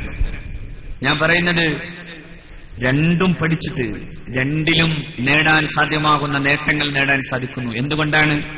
മതവിദ്യാഭ്യാസം അടിസ്ഥാനമായി നിൽക്കുന്നു എന്നതുകൊണ്ടാണ്. മതവിദ്യാഭ്യാസം അടിസ്ഥാനമായി നിൽക്കണം. മതം അങ്ങനെ പഠിക്കുകയും പരിശുദ്ധ ഖുർആൻ പറഞ്ഞ പ്രകാരമുള്ള അന്വേഷണങ്ങളും വായനകളും തുടങ്ങുകയും ചെയ്യേണ്ടതുണ്ട്. വിശുദ്ധ ഖുർആൻ പറഞ്ഞ പ്രകാരം ആകാശം പഠിക്കണം, ഭൂമി പഠിക്കണം, സകലതും പഠിക്കണം. നോക്കൂ, നിങ്ങൾ ദറസിൽ പോയ കാലത്ത് ഇതെല്ലാം ഉണ്ടായിരുന്നു. അതുകൊണ്ടാണ് കണ്ണിയത്ത് ഉസ്താദ് വഫാത്തായപ്പോ കേരളത്തിലെ ഒരു പ്രമുഖനായ അക്കാദമിസ്റ്റും അതോടൊപ്പം തന്നെ പത്രപ്രവർത്തകനുമായിരുന്ന മങ്കട അബ്ദുൽ അസീസ് സാഹിബ് അദ്ദേഹം എഴുതി, മഹാനായ ഇമാം അഹ്മദ് ബിൻ ഹംബൽ റളിയല്ലാഹു തആല അൻഹുവിന്റെ ശേഷം ഇതുപോലൊരു ജനാസ നമസ്കാരം കണ്ടിട്ടില്ല ലോകം എന്ന് പറഞ്ഞ് അവസാനിപ്പിക്കുമ്പോ അദ്ദേഹം പറഞ്ഞു, കണ്ണിയത്ത് അഹ്മദ് മുസ്ലിയാരുടെ മുമ്പിൽ PWD എഞ്ചിനീയർമാർ തങ്ങളുടെ എഞ്ചിനീയറിംഗ് മെത്തേഡുകളുടെ സംശയം തീർക്കാനെത്തുമായിരുന്നു. എന്താ? പഴയകാല ദർസിലുണ്ടായിരുന്നു, അവിടെ ഇൽമുൽ ഹന്ദസ ഉണ്ടായിരുന്നു, അവിടെ ഗണിതശാസ്ത്ര പഠനങ്ങളുണ്ടായിരുന്നു. ഗണിതശാസ്ത്ര പഠനമല്ലായിരുന്നുവെങ്കിൽ എങ്ങനെയാ മുസ്ലിങ്ങൾക്ക് ഇസ്ലാമിന്റെ അനന്തരാവകാശ സ്വത്തുക്കളുടെ വീതം വെക്കാൻ കഴിയാ? സൂറത്തുൻ നിസാ മര്യാദക്ക് ഓതിപ്പഠിക്കാനും അത് കർമ്മശാസ്ത്രത്തിലേക്ക് പഠിക്കാനും തയ്യാറാകുന്ന ഒരാൾക്ക് മാത്തമാറ്റിക്സ് വേണം. അതുകൊണ്ടാണ് ഞങ്ങളൊക്കെ നിയമം പഠിക്കുന്ന സമയത്ത് നിയമ വിദ്യാർത്ഥിക്ക് ഏറ്റവും കൂടുതൽ കടുപ്പമുള്ള വിഷയം ഇസ്ലാമിക് ഇൻഹെറിറ്റൻസ് ലോ ആണ്. ഇസ്ലാമിക് ഇൻഹെറിറ്റൻസ് ലോ അതിന്റെ ദശാബ്ദങ്ങൾ കൂട്ടി ഇന്നയാള് വരുമ്പോ ഇന്നയാള് പുറത്തു നിന്നൊക്കെ പഠിച്ച് കാണാതെ പഠിച്ചു വരുമ്പോ വല്ലാത്ത ഒരു സങ്കീർണത വരുന്നു എന്നാണ് വിദ്യാർത്ഥികൾ സാധാരണ പറയാറുള്ളത്. അതേസമയം മതവിദ്യാർത്ഥിക്ക് അതൊരു കരതലാമലകമാണ്. എന്ന് പറഞ്ഞാൽ കയ്യിൽ ഇങ്ങനെ വച്ചു നടക്കാൻ സാധ്യമാകുന്ന വിധം അവനെ പഠിപ്പിച്ചു പണ്ഡിതന്മാരായ ഗുരുവര്യന്മാർ. അതിന്റെ മെത്തേഡ് അത്ര മനോഹരമായി പഠിച്ചു. ഇൻഹെറിറ്റൻസ് ലോ നിയമം പഠിക്കുന്ന വിദ്യാർത്ഥി പഠിക്കുന്നതിനേക്കാളും മനോഹരമായി ആര് പഠിച്ചത്? പണ്ഡിതൻ പഠിച്ചു. അപ്പോ ഏത് വിദ്യാഭ്യാസത്തെയും ശരിക്കും മനസ്സിലാക്കാൻ കഴിയുന്ന അടിസ്ഥാന യോഗ്യതയായി മതവിദ്യാഭ്യാസത്തെ കാണാൻ സാധിക്കണം. അതിനൊരു വെളിച്ചമുണ്ട്, അതിനൊരു പ്രകാശമുണ്ട്. മാത്രമല്ല അത് ഇത്തരത്തിലുള്ള എല്ലാത്തിലേക്കും പോകാനുള്ള പ്രചോദനമായി നിലനിൽക്കുകയും ചെയ്യുന്നു എന്ന് മാത്രമല്ല, ഞാൻ നേരത്തെ സൂചിപ്പിച്ചതുപോലെ പരിശുദ്ധ ഖുർആനിന്റെ ഉള്ളറിഞ്ഞ മഹാരഥന്മാരായ പണ്ഡിതന്മാരാണ് ലോകത്ത് ആധുനിക വിദ്യാഭ്യാസത്തിന് തറപണിതവർ. ഒരിക്കലും ഇത് രണ്ടല്ല. ഇത് രണ്ടാണെന്ന് പറയുന്നത് പോലും ശരിയല്ല. എന്തുകൊണ്ട്? നമ്മുടെ മുൻഗാമികളാണ് മതവിദ്യാഭ്യാസമുണ്ടായിരുന്ന മതബോധമുണ്ടായിരുന്ന മഹാപണ്ഡിതന്മാരാണ് ലോകത്തെ എല്ലാ വിദ്യാഭ്യാസത്തിന്റെയും തുടക്കക്കാർ. എന്തുകൊണ്ട്? അവർ മതം പഠിക്കാൻ പോകുന്നതോടൊപ്പം തന്നെ ഇതെല്ലാം പുഷ്പിച്ചു, ഇതെല്ലാം അവരുടേതായി മാറി. അവർക്ക് കണക്കുണ്ടായി, അവർക്ക് എഞ്ചിനീയറിംഗ് ഉണ്ടായി, അവർക്ക് ആയുർവേദ സംബന്ധിയായ പഠനമുണ്ടായി, അവർക്ക് അതുപോലെ തന്നെ പ്രകൃതിശാസ്ത്ര സംബന്ധമായ മറ്റു പഠനങ്ങൾ പഠിച്ചു, അവർ പ്രകാശത്തിന്റെ അത്ഭുതത്തെക്കുറിച്ച് പഠിച്ചു, അവർ സാഹിത്യരംഗത്ത് വളർന്നു. അവർ ഈ പറയപ്പെടുന്ന എല്ലാത്തിലും അവർ തന്നെ ഏറ്റവും മികച്ചവരായ ഒരു കാലത്ത് നിന്നു. അവരായിരുന്നു, ഞാൻ പറഞ്ഞില്ലേ, ഇബ്നു ഹൈതമിനെ പോലെ, അബൂബക്കർ റാസിയെ പോലെ, അതുപോലെ തന്നെ എവറോസ് എന്ന് ഇംഗ്ലീഷുകാർ പറയുന്ന അവിസന്നയെ പോലെ ഒരുപാട് പ്രഗത്ഭരായ പണ്ഡിതന്മാർ ഒരു കാലത്തുണ്ടായിരുന്നു. യൂറോപ്പിലേക്ക് വെളിച്ചം കൊടുക്കാൻ കാരണമായി തീർന്നത് പോലും മതവിദ്യാഭ്യാസത്തിൽ ഊന്നി നിന്നുകൊണ്ട് പഠിച്ചുപോയ പണ്ഡിതന്മാർ യൂറോപ്പിലേക്ക് ചെന്നതുകൊണ്ടാണ്. സ്പെയിനിലെ അൽഖുർത്തുബ എന്ന യൂണിവേഴ്സിറ്റിയിൽ നിന്നാണ് ലോകത്തിന് വെളിച്ചം കിട്ടിയത്. ഒരു കാലത്ത് അമേരിക്കയിൽ ഇന്ന് കാണുന്ന നാസയുടെ ബഹിരാകാശ ഗവേഷണ കേന്ദ്രം പോലെ ഇറാഖിലെ ബഗ്ദാദിൽ ആകാശത്തേക്കും കണ്ണുനട്ടിരിക്കുന്ന പണ്ഡിതന്മാരുണ്ടായിരുന്നു, ബഹിരാകാശ ഗവേഷണ പടുക്കളുണ്ടായിരുന്നു. അതൊക്കെ എവിടെ പോയി? അതൊക്കെ നശിച്ചുപോയി എന്നത് കാലവും ചരിത്രവും നമ്മോട് പറഞ്ഞു തരുന്ന ചില ദുരന്തങ്ങളുടെ സാക്ഷ്യപത്രങ്ങളാണ്. അൽഹംദുലില്ലാഹ്, ഇൻഷാ അല്ലാഹ് കേരളം ലോകത്തിന് മാതൃകയായി രണ്ടും പഠിച്ചു വളരുന്ന ഒരു വിദ്യാർത്ഥി സമാജം ഈ സംസ്ഥയുടെ കീഴിൽ വളരുമ്പോ അൽഹംദുലില്ലാഹ് നാളെ ചരിത്രം സ്പെയിനിന്റെയും അതുപോലെ തന്നെ സിസിലിയുടെയും ഗ്രാനഡയുടെയും ഒക്കെ ചരിത്രത്തെ വീണ്ടും ആവർത്തിക്കാൻ നിങ്ങൾ എന്റെ പ്രിയപ്പെട്ട രക്ഷകർത്താക്കളെ, നിങ്ങൾ ഇത് രണ്ടും പഠിക്കാം. ഈ മതവിദ്യാഭ്യാസം എന്ന് അള്ളാഹു അവന്റെ വിശുദ്ധ ഗ്രന്ഥത്തെ പഠിക്കാൻ ആവശ്യമാകുന്ന എല്ലാ ബോധവും ഇതിൽപ്പെടും. മഅനി പഠിക്കുമ്പോൾ മുഖ്തസറിന്റെ മുഖദ്ദിമയിൽ എന്താ പറയണത്? ഖുർആൻ പഠിക്കാൻ വേണ്ടിയാണ് മഅനി പഠിക്കേണ്ടത്. മന്തിഖ് പഠിക്കുമ്പോഴും നമ്മൾ മനസ്സിലാക്കേണ്ടത് ഖുർആനിന്റെ ഉള്ളു തിരിച്ചറിയാനാണ് മന്തിഖ്. അപ്പോ സത്യം പറഞ്ഞാൽ ഇത് രണ്ടും സെക്കുലർ വിദ്യാഭ്യാസമാണ്, അല്ലെ? അത് സെക്കുലറിസം. അതായത് മഅനി എന്ന് പറയുന്നത് ഭാഷയുടെ ആലങ്കാരികമായ പ്രയോഗങ്ങളെ കുറിച്ച് പഠിപ്പിക്കുന്നതാണ്. ആലങ്കാരിക പ്രയോഗങ്ങളെ കുറിച്ച് പഠിപ്പിക്കുന്ന ആ പുസ്തകം, ആ കിതാബ് നോക്കുന്നത് ഏതെങ്കിലും കൂലി കിട്ടുമെന്ന് വിചാരിച്ചാണോ? കൂലി കിട്ടും. എപ്പോഴാ കിട്ടുക? അതിലൂടെ പരിശുദ്ധ ഖുർആന്റെ സാഹിതീയ മേന്മ മനസ്സിലാക്കുമ്പോ. മന്തിഖ് പഠിക്കുന്നൊരു കുട്ടി അത് പഠിക്കുന്നതിലൂടെ ഖുർആനിന്റെയും ഇസ്ലാമിക കർമ്മശാസ്ത്രത്തിന്റെയും ഒക്കെ ഉള്ളടക്കം മനസ്സിലാക്കാൻ പഠിക്കുമ്പോ അതിന്റെ ഉള്ളടക്കം മനസ്സിലാക്കാനുള്ള പഠനം കൂലി കിട്ടുന്നതായി മാറുന്നു. അങ്ങനെ വരുമ്പോ ഏത് വിദ്യാഭ്യാസത്തെയും നമുക്ക് അങ്ങനെ കാണാൻ സാധിക്കും. ഒരു ഭാഷ പഠിക്കുമ്പോഴോ മഹാനായ സയ്യിദ് റളിയല്ലാഹു തആല അൻഹു അഷ്റഫുൽ ഖൽഖ് സല്ലല്ലാഹു അലൈഹി വസല്ലമ തങ്ങൾ മദീനയിലേക്ക് വരുമ്പോ പുണ്യനബി സല്ലല്ലാഹു അലൈഹി വസല്ലമ തങ്ങളുടെ മുമ്പിൽ ഒരു ബാലനെ പരിചയപ്പെടുത്തി. ആ ചെറുപ്പക്കാരനെ ആളുകൾ പറഞ്ഞു ഇവൻ ബുദ്ധിമാനാണ്, കേമനാണ്. നബി തിരുമേനി സല്ലല്ലാഹു അലൈഹി വസല്ലമ തങ്ങൾ ആ ചെറുപ്പക്കാരനെ പരീക്ഷിക്കാൻ വേണ്ടി അള്ളാഹുവിന്റെ പ്രവാചകൻ കുറെ സൂറത്തുകൾ ഇങ്ങനെ ഓതി. ആ സൂറത്തുകൾ ഓതി മഹാനായ പ്രവാചകർ സല്ലല്ലാഹു അലൈഹി വസല്ലമ തങ്ങൾ അത്ഭുതപ്പെടുത്തുന്ന വിധം ആ ചെറിയ ബാലൻ നബി തിരുമേനി സല്ലല്ലാഹു അലൈഹി വസല്ലമ തങ്ങൾക്ക് റെക്കോർഡ് ചെയ്യപ്പെട്ടതുപോലെ തിരിച്ചോതി കൊടുത്തു. നല്ല ഹിഫ്ള്. അപ്പോ അള്ളാഹുവിന്റെ റസൂൽ എന്താ പറഞ്ഞെന്നറിയോ? മോനെ, വേറെങ്ങും പോകണ്ട, നീ ഇങ്ങനെ ഇവിടെ എന്നെ ചുറ്റിപ്പറ്റി നിന്നോളാനല്ല, നീ പോയി സുറിയാനി ഭാഷ പഠിച്ചു വന്നോളൂ എന്ന് മുഹമ്മദ് നബി. നോക്കൂ നിങ്ങൾ, എന്തിനാണ് സുറിയാനി ഭാഷ? അന്നത്തെ സാമൂഹികമായ വിനിമയത്തിന്റെ ഭാഷ എന്ന നിലയിലും പഴയ വേദത്തിന്റെ ഭാഷ എന്ന നിലയിലും ആ ഭാഷ പഠിച്ചാൽ ഈ സമൂഹത്തിന് അത് ഉപകരിക്കുമെന്നും ബുദ്ധിയുള്ള കുട്ടിയാണെന്നും തിരിച്ചറിഞ്ഞു നമ്മൾ നമ്മുടെ മക്കളെ വാഫിക്കോ അല്ലെങ്കിൽ ഹുദവിക്കോ ചേർക്കാൻ വേണ്ടി പോകുമ്പോൾ സെലക്ട് ചെയ്ത് ബുദ്ധിയും ഐക്യവും തിരിച്ചറിയിക്കുന്നത് പോലെ റസൂലുള്ളാഹി നടത്തിയ ഒരു ഐക്യു ടെസ്റ്റാണ് മഹാനായ സയ്യിദ് റളിയല്ലാഹു തആല അൻഹുവിന് ഈ പരിശുദ്ധമായ സൂറത്തുകൾ ഓതിക്കൊടുത്ത് മഹാനായ സയ്യിദ് റളിയല്ലാഹു അൻഹു തിരിച്ചോതിയപ്പോ മോനെ ഇനി പഠിച്ചോ നീ സുറിയാനി എന്ന് പറഞ്ഞത്. ഐക്യു ടെസ്റ്റ് ഓക്കെ ആണെന്ന് മനസ്സിലാക്കിയത്. ഐക്യു ടെസ്റ്റ് ഓക്കെ അല്ലെങ്കിൽ ദർശനം ചേർക്കാൻ പാടില്ലാന്നാ ഞാൻ പറയാം. കാരണം എന്താ വെച്ചാൽ ഇതൊന്നും മനസ്സിലാവില്ലല്ലോ, കുറെ പൊട്ടന്മാരെ വളർത്തേണ്ട ആവശ്യമില്ലല്ലോ ശരിക്കും പറഞ്ഞാൽ. അതുകൊണ്ടാണ് നമ്മൾ വാഫിക്കായാലും ശരി അല്ലെങ്കിൽ ദാറുദയിലേക്കോ അല്ലെങ്കിൽ ഹുദവി പിന്നെ അതുപോലെയുള്ള ഈ വിദ്യാഭ്യാസ രീതിയിലേക്ക് വരുമ്പോൾ ഐക്യു ടെസ്റ്റ് ഉണ്ടാക്കുന്നത്. റസൂലുള്ളാഹി അന്ന് ചെയ്തു ഐക്യു ടെസ്റ്റാണ്. റസൂലുള്ളാഹിന്റെ ഓർമ്മ പരിശോധിച്ചു. ആ കുട്ടി പരിശുദ്ധ ഖുർആനിന്റെ ക്രോഡീകരണത്തിന് ഏൽപ്പിക്കപ്പെട്ട മഹാനായ സയ്യിദ് റളിയല്ലാഹു തആല അൻഹു. ഇസ്ലാമിന്റെ ചരിത്രത്തിൽ ഒരിക്കലും മാറ്റിവെക്കാനാവാത്ത നാമധേയം. മഹാരഥന്മാരായ രണ്ട് ഖലീഫമാർ സയ്യിദുന അബൂബക്കർ സിദ്ദീഖ് റളിയല്ലാഹു തആല അൻഹുവും സയ്യിദുന ഉമർ ബിൻ ഖത്താബ് റളിയല്ലാഹു തആല അൻഹുവും ചെന്നിട്ട് ഇസ്ലാമിക സമൂഹം ഇന്ന് പരിശുദ്ധ ഖുർആൻ നാളേക്ക് കൊടുക്കാനില്ലാത്ത വിധം ചില ഭീഷണികളെ നേരിടുന്നുണ്ട്. അതുകൊണ്ട് മഹാന്മാരായ സഹാബാക്കളുടെ മനസ്സിലുള്ളതും എഴുതപ്പെട്ടതുമായ മറ്റു പലയിടങ്ങളിൽ നിന്ന് രൂപീകരിക്കപ്പെടേണ്ടതുപോലെ അതിനെ ക്രോഡീകരിച്ചെടുത്തിട്ട് ഒരു ഗ്രന്ഥമാക്കി താങ്കൾ ആ പണിയെടുക്കണം എന്ന് ഏൽപ്പിച്ചു കൊടുക്കുമ്പോ മലയാണ് എന്റെ തലയിൽ വെച്ചു തരുന്നതെങ്കിൽ അതായിരുന്നു എനിക്കേറെ ഇഷ്ടം പരിശുദ്ധ ഖുർആനിനെ ക്രോഡീകരിക്കുന്നതിനേക്കാൾ എന്ന് പറഞ്ഞ സയ്യിദിനോട് രണ്ടു മഹാരഥന്മാർ ഇസ്ലാമിക ചരിത്രത്തിൽ നിന്ന് മാറ്റിവെക്കാനാവാത്ത സിദ്ദീഖും ഫാറൂഖും മഹാനായ സയ്യിദിനോട് പറഞ്ഞത് തെറ്റിദ്ധാരണക്ക് ഇടയില്ലാത്ത വിധം പ്രവാചകൻ ഇഷ്ടപ്പെട്ട ചെറുപ്പക്കാരനും ബുദ്ധിമാനുമാണ് നീ.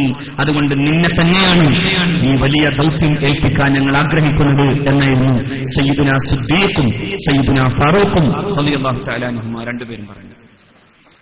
അപ്പോ നന്നായി ബൗദ്ധികമായ വളർച്ചയുണ്ടായാലേ സമൂഹത്തിന് എന്തെങ്കിലും ചെയ്യാൻ സാധിക്കൂ.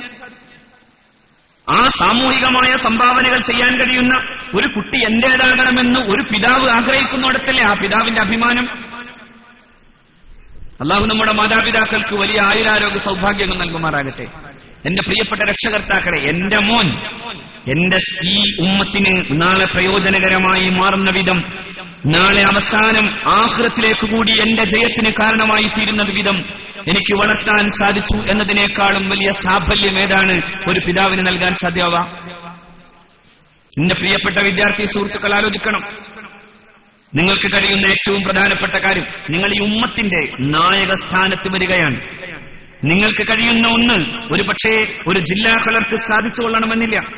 ഞാൻ ചോദിക്കട്ടെ, മഹാനായ ശൈഖുനാ ശംസുൽ ഉലമ എങ്ങാനും ബുദ്ധിയുള്ള കുട്ടി എന്ന അർത്ഥത്തിൽ എങ്ങാനും ഭൗതിക വിദ്യാഭ്യാസ രംഗത്ത് മാത്രം ചുവടുറപ്പിച്ച് അങ്ങനെ ഒരു കളക്ടറായിട്ട് പിന്നീട് അങ്ങനെ സേവനമനുഷ്ഠിച്ച് എത്ര സ്തുത്യർഹമായ സേവനമനുഷ്ഠിച്ചു പോയാലും എത്ര പേർക്ക് സാധിക്കും ആ മഹാമനുഷ്യന്റെ ജീവിതത്തെ തുടരാൻ? എത്ര പേർ ഓർക്കുമായിരുന്നു? ഇപ്പോ കേരളത്തിൽ ആദ്യമായി വന്ന ഒരു ചീഫ് എഞ്ചിനീയർ ഉണ്ട്, മുസ്ലിം. എത്ര പേരറിയും? നിങ്ങൾക്കറിയോ? പേരുണ്ട്, ഓർമ്മയുണ്ടോ? ചീഫ് എഞ്ചിനീയർ, കേരളത്തിലെ ആദ്യത്തെ മുസ്ലിം ചീഫ് എഞ്ചിനീയർ കുട്ടിയാമു സാഹിബ്. പക്ഷെ ഈ കുട്ടികൾക്ക് ആർക്കെങ്കിലും ഓർമ്മയുണ്ടോ? കുട്ടിയാമു സാഹിബ് ഉണ്ടോ? ശംസുൽ ഉലമയോ? നിങ്ങൾ ആരെങ്കിലും കേൾക്കാത്തുണ്ടോ? കുട്ടിയാമു സാഹിബ് ഒരു ദീനീ സേവന തൽപരനായിരുന്ന, സമുദായ സ്നേഹി കൂടിയായിരുന്ന ഒരു നല്ല മനുഷ്യനായിരുന്നു. പക്ഷെ കുട്ടിയാമു സാഹിബിനെ ആരൊക്കെ ഓർക്കും? ഞാൻ പറഞ്ഞ ഇനി എഞ്ചിനീയർ ആകണ്ടെന്നോ അല്ലെങ്കിൽ നിങ്ങൾ IAS പോകണ്ടെന്നോ അല്ല. പക്ഷെ നിങ്ങൾ നോക്കൂ, സമുദായത്തിന് അതിനേക്കാളേറെ ചെയ്യാൻ സാധിച്ചത് ആർക്കാ? ശംസുൽ ഉലമക്കാണ്, കണ്ണീത്ത് അഹമ്മദ് മുസ്ലിയാർക്കാണ്, സയ്യിദ് മുഹമ്മദ് അലി ശിഹാബ് തങ്ങൾക്കാണ്. എന്തേ ചെയ്യാൻ കഴിഞ്ഞത്? 1000 കുട്ടിയമ്മമാരെ ഉണ്ടാക്കിയെടുക്കാൻ സാധ്യമാകുന്ന അടിസ്ഥാന സാമുദായിക ബോധമുണ്ടാക്കാൻ നാവും തൂലികയും ചലിപ്പിക്കാൻ സാധിക്കുന്നത് ഈ പണ്ഡിത മുഹത്തുക്കൾക്കാണ്. 1000 IASകാരെ മുസ്ലിങ്ങളാക്കി തന്നെ വളർത്തിക്കൊണ്ടുവരാൻ സാധ്യമാകണമെങ്കിൽ ഈ തൂലിക ചലിപ്പിക്കാനും ഈ നാവ് കൊണ്ട് പറയാനും സാധ്യമാകുന്ന പാണ്ഡിത്യമുള്ള തലമുറകൾ നിലനിൽക്കണം. ശരിക്കു പറഞ്ഞാൽ ഈ സമൂഹത്തിന്റെ അടിത്തറ പണിയാൻ സാധ്യമാകുന്ന പണ്ഡിതൻ 2 വിവരവും നേടിയവനാണ്. അവൻ വളരണം. അവനുണ്ടാകുമ്പോഴേ ഈ പറയപ്പെടുന്നതിൽ സമുദായത്തിൽ ഇത്തരത്തിലുള്ള ചിന്തകൾ വളരും. ഇന്ന് അൽഹംദുലില്ലാ ഈ വിദ്യാഭ്യാസമൊക്കെ നേടാൻ കഴിഞ്ഞ പുതുതലമുറയിൽ IASകാരുണ്ട്, അതുപോലെ തന്നെ എഞ്ചിനീയർമാരുണ്ട്. ഇന്ന് പ്രഗത്ഭരായ ഡോക്ടർമാർ ഉൾപ്പെടെയുള്ളവർ ഈ 2 തരത്തിലുള്ള വിദ്യാഭ്യാസവും പഠിച്ചിറങ്ങിയവർ ഒരുപാട് പേരുണ്ട്. എന്തേ അതിന് കാരണം? ഇങ്ങനൊരു ചിന്തയുണ്ടായതുകൊണ്ടാണ്. ശംസുൽ ഉലമ അടിത്തറ പാകിയ, കണ്ണീത്ത് ഉസ്താദ് നേതൃത്വം കൊടുത്ത, മഹാരഥന്മാരായ സയ്യിദുമാരുടെയും ഉലമാഇന്റെയും നേതൃത്വത്തിൽ വളർന്നു വന്ന ഈ ഒരു ചിന്ത നിരന്തരം നിലനിന്നപ്പോ 2 തരത്തിലുള്ള വിദ്യാഭ്യാസത്തെയും കൂടി ഒരുമിച്ച് കൊണ്ടുപോകാൻ സാധിച്ചു. അപ്പൊ ഇതൊരു ചില്ലറ പരിപാടിയല്ല. നമ്മൾ ചിലപ്പോഴൊക്കെ ഈ വിദ്യാർത്ഥികളെ സംബന്ധിച്ചിടത്തോളം ഓർത്തുപോകും, എനിക്ക് കുറച്ചൊക്കെ മെഡിക്കൽ എഞ്ചിനീയറിംഗിന് മെഡിക്കൽ അല്ലെങ്കിൽ എഞ്ചിനീയറിംഗിനൊക്കെ പഠിച്ചാൽ എന്തായിരുന്നു എന്നൊക്കെ ചോദിച്ചു പോകും. പക്ഷെ എനിക്ക് തോന്നുന്നു, എനിക്കൊക്കെ അങ്ങനെ തോന്നിയൊരു സമയമുണ്ട്. ഞാൻ 10ാം ക്ലാസ്സിൽ ഏതാണ്ട് 73% മാർക്കോടുകൂടി ജയിച്ച ഒരാളാണ്. 73% മാർക്ക് വാങ്ങി ജയിക്കുമ്പോൾ ഇന്നിപ്പോ 73% എന്ന് പറഞ്ഞാൽ ഒന്നുമില്ല കേട്ടോ. പക്ഷെ അന്ന് 73% ഒരു സംഭവമാണ്. അന്ന് ഞാൻ എന്റെ പിതാവിനോടൊപ്പം ശ്രീശങ്കര കോളേജിൽ ചെന്ന് അതിന്റെ പ്രിൻസിപ്പാളെ കാണുമ്പോൾ ഞങ്ങൾ തീരുമാനിച്ചൊരു കാര്യം, ഞങ്ങൾക്ക് സംസ്കൃതം എടുക്കണമെന്നാണ്. പിതാവിന്റെ പ്രത്യേക നിർബന്ധപ്രകാരം തന്നെ. അങ്ങനെ പറയുമ്പോ ആ പ്രിൻസിപ്പാൾ തന്നെ ചോദിച്ചൊരു ചോദ്യമുണ്ട്, എന്തിനാ മോനെ ഈ സംസ്കൃതമൊക്കെ എടുക്കണം? പക്ഷേ ഒരു ലക്ഷ്യമുണ്ടായിരുന്നു, 2ഉം പഠിക്കണം എന്ന ലക്ഷ്യത്തിലായിരുന്നു. ഞാൻ ആലോചിച്ചു പോകാണ്, അന്ന് എന്റെ മനസ്സിലും ഒരു പ്രതിഷേധം രൂപീകരിക്കപ്പെട്ടിരുന്നു. ഇത്ര മാർക്കൊക്കെ വാങ്ങി ഇങ്ങനെയൊക്കെ ദർസിലൊക്കെ പോയി തൊപ്പിയിട്ട് നടക്കണോ എന്നാലോചിച്ചിരുന്നു. ആ പ്രതിഷേധം പിന്നെ ഇന്ന് അൽഹംദുലില്ലാ എന്ന് 1000 വട്ടം പറഞ്ഞാലും തീരാത്ത വിധം അതൊരു അനുഗ്രഹമായി ഇന്ന് ഞാൻ കാണുന്നു. കുട്ടികളെ, നിങ്ങൾ ഈ പ്രായത്തിൽ അങ്ങനെ ആലോചിച്ചുകൂടായില്ല അല്ലേ? ഈ തൊപ്പിയിട്ട് അല്ലേ ഈ ഉസ്താദുമാരുടെ ശാസനക്ക് വിധേയമായി ഇങ്ങനെ ജീവിക്കുന്നതിനേക്കാൾ എത്ര സുന്ദരമാണ് ക്യാമ്പസിൽ പൂമ്പാറ്റയെ പോലെ പറക്കാൻ കഴിയുന്ന വർണ്ണപ്പതിട്ട്. നിങ്ങൾ തത്വമസി വായിച്ചിട്ടുണ്ടോ? അല്ലെങ്കിൽ എടുക്ക് വായിച്ചു നോക്കണം. അതില് സുമർ അഴീക്കോട് അതിന്റെ മുഖദ്ദിമയിൽ, അതായത് അതിന്റെ മുഖവുരയിൽ പറയുന്നുണ്ട്, എന്റെ പിതാവ് എന്നോട് സംസ്കൃതം പഠിക്കാൻ ആവശ്യപ്പെട്ടു. അന്ന് ഞാൻ പ്രതിഷേധിച്ചു. പക്ഷേ ആ പ്രതിഷേധം തോറ്റില്ലായിരുന്നുവെങ്കിൽ ഞാൻ തത്വമസി എഴുതില്ലായിരുന്നു. മാത്രമല്ല സുകുമാർ അഴീക്കോട് എന്ന് പറയുന്ന ഒരാളുണ്ടാവില്ലായിരുന്നു. അതായത് വിദ്യാഭ്യാസത്തിലെ ഏറ്റവും മനോഹരമായ സംഭവം തത്വചിന്താപരമായി നിലനിൽക്കുന്ന വിദ്യയാണ്. ഒരു ഡോക്ടർക്ക് ചെയ്യാൻ പരിധിയുണ്ട്, ഒരു എഞ്ചിനീയർക്ക് ചെയ്യാൻ പരിധിയുണ്ട്. പക്ഷേ ഒരു മതവിദ്യാർത്ഥി ചരിത്രത്തെ ഉൾക്കൊള്ളുന്ന വിധം മുന്നോട്ടു പോയാൽ അവന് അപരിമിതമായ സാമൂഹിക ദൗത്യങ്ങൾ ഏറ്റെടുത്ത് വിജയിപ്പിക്കാൻ സാധിക്കും. ഞാൻ അനുഭവങ്ങളെ മാത്രമല്ല ചരിത്രത്തെ മുന്നിൽ നിർത്തി പറയുന്നു. അപരിമിതമായ ദൗത്യങ്ങൾ ഏറ്റെടുത്ത് വിജയിപ്പിക്കാൻ സാധ്യമാകണമെങ്കിൽ മതവിദ്യാഭ്യാസത്തിൽ ഊന്നിന്നുകൊണ്ടുള്ള വിദ്യാഭ്യാസം നേടാൻ നമുക്ക് സാധിക്കണം. അപ്പൊ രക്ഷകർത്താക്കൾക്ക് കിട്ടുന്ന സംഭാവനയോ ഒരു ഡോക്ടറായ രോഗികളാകുന്ന 10 പേരറിയുന്നതിനപ്പുറം ആരറിയും? ഇത് മതവിദ്യാഭ്യാസത്തിലൂടെ മുതിർന്നു പോയാൽ ഞാൻ ആ അറിയണമെന്നതിനെ മാത്രം ലാക്കാക്കി പറയണമെന്ന് വിചാരിക്കരുത്. നിങ്ങൾക്ക് അഭിമാനപൂർവ്വം പറയാൻ സാധ്യമാകും, എന്റെ മകൻ ഇന്ന ആളാണ് എന്ന് പറയാനാകും. അത് കഴിഞ്ഞാലോ അതേ മകൻ നാളെ അള്ളാഹുവിന്റെ മുമ്പിലെ ശുപാർശകനാകും. 2 രംഗങ്ങൾ സയ്യിദുനാ റസൂൽ സ്വല്ലല്ലാഹു അലൈഹി വസല്ലമ തങ്ങൾ പഠിപ്പിച്ചു തരുന്നുണ്ട്. ആയിഷാ ബീവിയുടെ മടിയിൽ കിടന്നുറങ്ങുന്ന നബി തിരുമേനിയുടെ മുഖം 2 ഭാവങ്ങളാൽ ഇങ്ങനെ മിന്നിമറിഞ്ഞപ്പോ അള്ളാഹുവിന്റെ പ്രവാചകൻ സ്വല്ലല്ലാഹു അലൈഹി വസല്ലമയോട് ആയിഷ ചോദിക്കുന്നുണ്ട്, നബിയെ, അങ്ങയുടെ മുഖത്തിങ്ങനെ 2 ഭാവങ്ങൾ ഇങ്ങനെ മിന്നിമറിഞ്ഞല്ലോ, എന്തേ അത് എന്ന് ചോദിച്ചപ്പോ ആയിഷയോട് അള്ളാഹുവിന്റെ റസൂൽ പറഞ്ഞ മറുപടി ഇതാണ്: ആയിഷ, ഞാൻ ആദ്യ രംഗം കാണുമ്പോ ഒരു പിതാവ് അയാളുടെ നന്മകളൊന്നും പറയാനില്ലാതെ പോയപ്പോ അയാളെ അള്ളാഹു നരകത്തിലേക്ക് കൊണ്ടുപോകാൻ മലക്കുകളെ ഏൽപ്പിക്കുകയും അവരിങ്ങനെ ക്രൂരമാമിതം അയാളെ വലിച്ചു കൊണ്ടുപോവുകയും ചെയ്യുന്ന രംഗം കണ്ടപ്പോഴാണ് എന്റെ മുഖത്തത്തരത്തിലുള്ള ഒരു ഭീകരമായ കാഴ്ചയുടെ മുഖഭാവമുണ്ടായത്.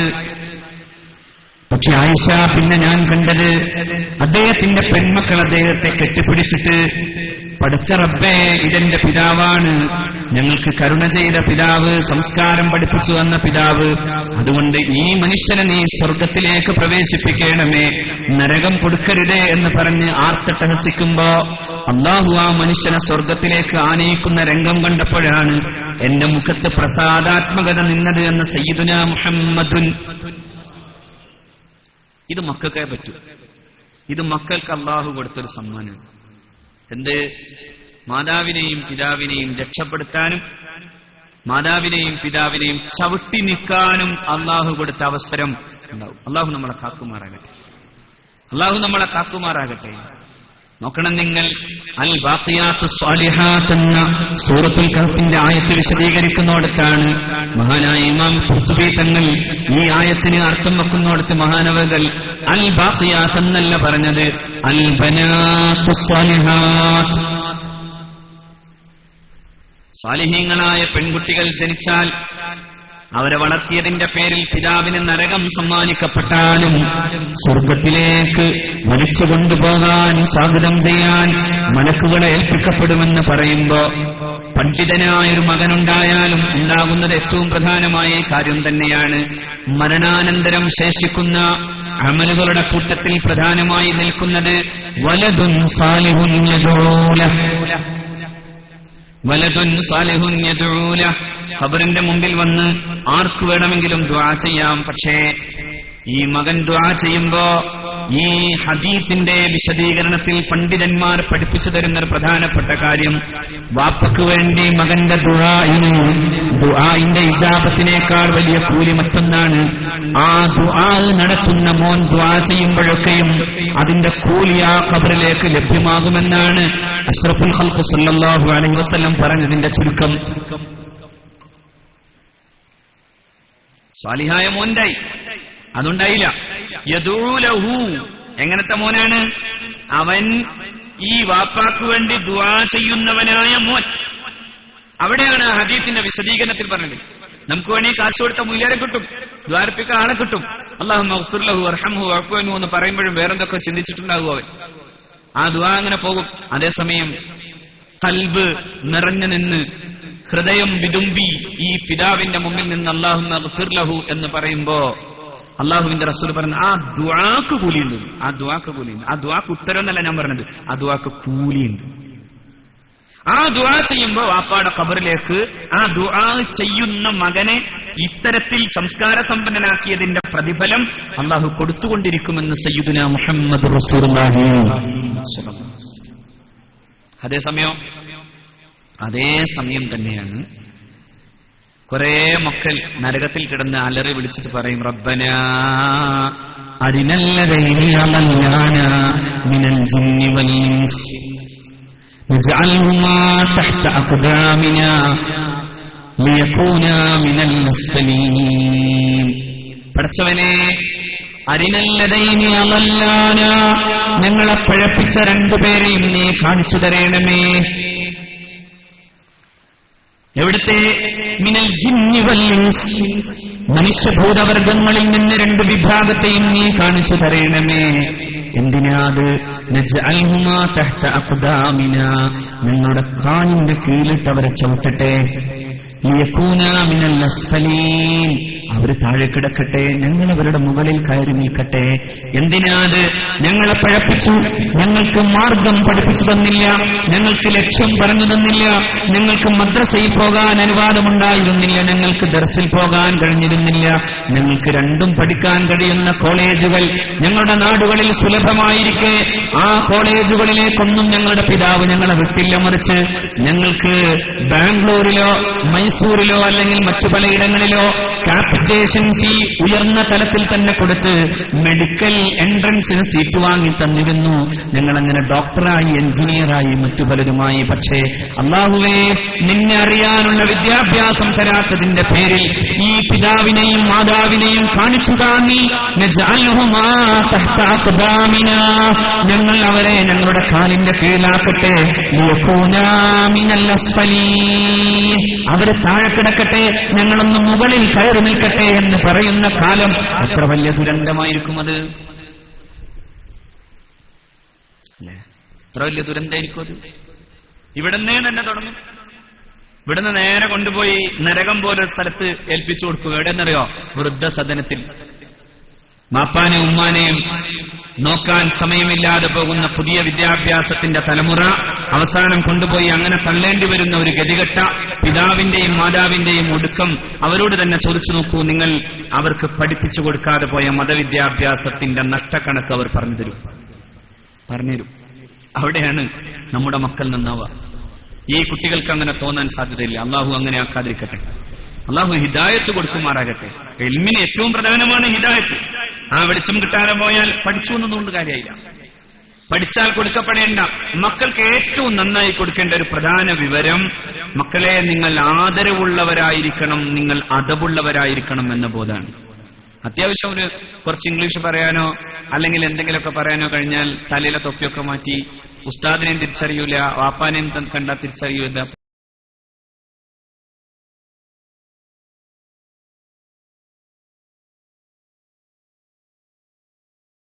പോകുന്ന ഒരവസ്ഥയാണെങ്കിൽ അത് ആ പ്രമേയം എന്താണ്? ഉസ്താദിനെ ആദരിക്കണമെന്ന് പഠിപ്പിച്ചത്. ആദം നബി എന്ന ഉസ്താദിനെ ആദരിക്കാൻ തയ്യാറായിട്ടില്ല എന്നത് മാത്രമാണ് ഇബ്ലീസിന് സംഭവിച്ച ഏറ്റവും പ്രധാനപ്പെട്ട കേട്. അല്ലാത്തപ്പോൾ ഇബ്ലീസിന് എന്താ പറ്റിയത്? ഇബ്ലീസിന് പടച്ചോനെ ഇഷ്ടായിരുന്നു, പടച്ചോനെ പേടിച്ചിരുന്നുവെന്നും പരിശുദ്ധ ഖുർആൻ തന്നെ പറയുന്നു. അള്ളാഹു പറയുന്നു, ശൈത്താൻ മനുഷ്യനെ പഴപ്പിച്ചാലും മനുഷ്യന്റെ കൂടെ നടക്കാതെ അവൻ പറയുന്ന ഒരൊറ്റ കാരണം ഇതാണ്: നിന്റെ കൂടെ ഇനി നടന്നാൽ എന്റെ റബ്ബ് എന്നെ വിടുമോ എന്നെനിക്ക് പേടിയാണ്. ഇന്നി അഖാഫുല്ലാഹ, എനിക്ക് പടച്ചോനെ പേടിയാണ്. ആര് പറയും? ശൈത്താൻ. കമസലി ശൈത്താൻ ഇദ് ഖാല ലിൽ ഇൻസാനി ഉക്ഫുർ ഫലമ്മാ കഫറ ഖാല ഇന്നി ബരീഉം മിൻക ഇന്നി അഖാഫുല്ലാഹ റബ്ബൽ ആലമീൻ. ശൈത്താന്റെ ഉദാഹരണം പോലെ അവൻ മനുഷ്യനോട് പറയും കുഫുർ, നീ കാഫിറാകണമെന്ന്. ഫലമ്മാ കഫറ, എന്നിട്ട് അവൻ കാഫിറായാലോ അപ്പൊ പറയും ഖാല ഇന്നി ബരീഉം മിൻക, ഞാൻ പോട്ടോ, ഇതുവരെ ഞാൻ നിന്റെ കൂട്ടുകാരനായിരുന്നു, ഇനി എന്തേ കാര്യം, ഞാൻ അൺഫണ്ട് ചെയ്യാൻ. എന്താ കാരണം? ഇന്നി അഖാഫുല്ലാഹ്, എനിക്ക് പടച്ചോനെ പേടിയാണ്. ഇനി നിന്റെ കൂടെ നടന്നാൽ അള്ളാഹുവിന്റെ അദാബ് വരുമോ എന്ന് പേടിയാണ്. അതാണ് കമസലി ശൈത്താൻ ഇദ് ഖാല ലിൽ ഇൻസാനി ഉക്ഫുർ, നീ കാഫിറാകണമെന്ന് പറഞ്ഞവൻ ആ ശൈത്താൻ 2 സ്ഥലത്ത് അല്ലാഹു അങ്ങനെ തന്നെ പറഞ്ഞു. ശൈത്താന്റെ ഉദാഹരണം പടച്ച റബ്ബ് അങ്ങനെ പറഞ്ഞു, ഇന്നി അഖാഫുല്ലാഹ്, എനിക്ക് പടച്ചവനെ പേടി.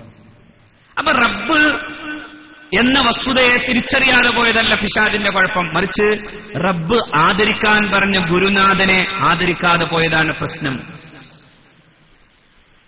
മനുഷ്യന്മാർ എത്ര തവണ ദൈവത്തെ നിഷേധിക്കാറുണ്ട്?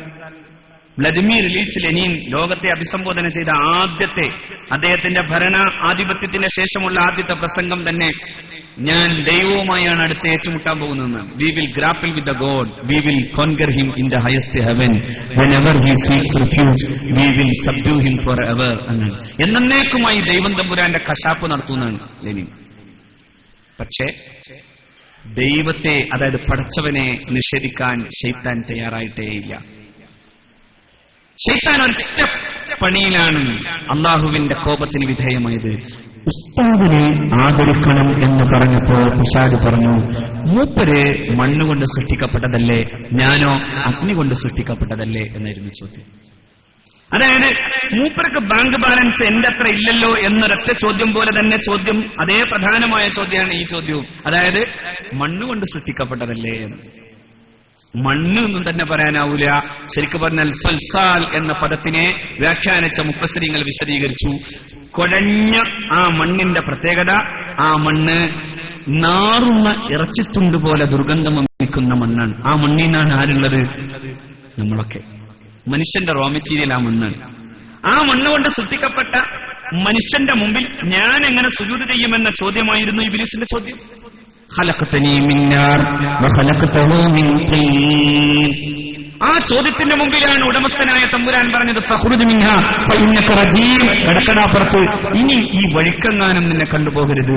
ഫഖ്റുജ്, ഡിസ്മിസൽ ഓർഡർ കൊടുത്ത് പഠിച്ചോ. സസ്പെൻഷൻ അല്ല. സസ്പെൻഷൻ ആണെങ്കിൽ 6 മാസത്തെ കാലാവധി എന്നോ 6 വർഷത്തെ കാലാവധി എന്നൊക്കെ പറയായിരുന്നു.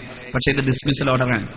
എന്തെങ്കിലും രക്ഷപ്പെടുമെന്ന് വെച്ചാൽ അതുമില്ല. അള്ളാന്റെ റസൂൽ പറഞ്ഞു, അവസാനം അസ്തമാന സൂര്യന്റെ ചക്രവാളത്തിൽ ഒരു സൂര്യോദയം ഉണ്ടാകുന്ന സമയമെന്ന അവസാനത്തെ സമയത്തും സുജൂദിൽ കിടക്കുമ്പോൾ ആട്ടിപ്പായിപ്പിക്കും ശൈത്താനെ. അല്ലാഹു നോക്കൂ, ശൈത്താന്റെ പണി എന്നാണ് പറയേണ്ടത് ആദരവില്ലാതിരിക്കുക എന്നത്. ആരെ ആദരിക്കാതിരിക്കൽ? ഉസ്താദിനെ.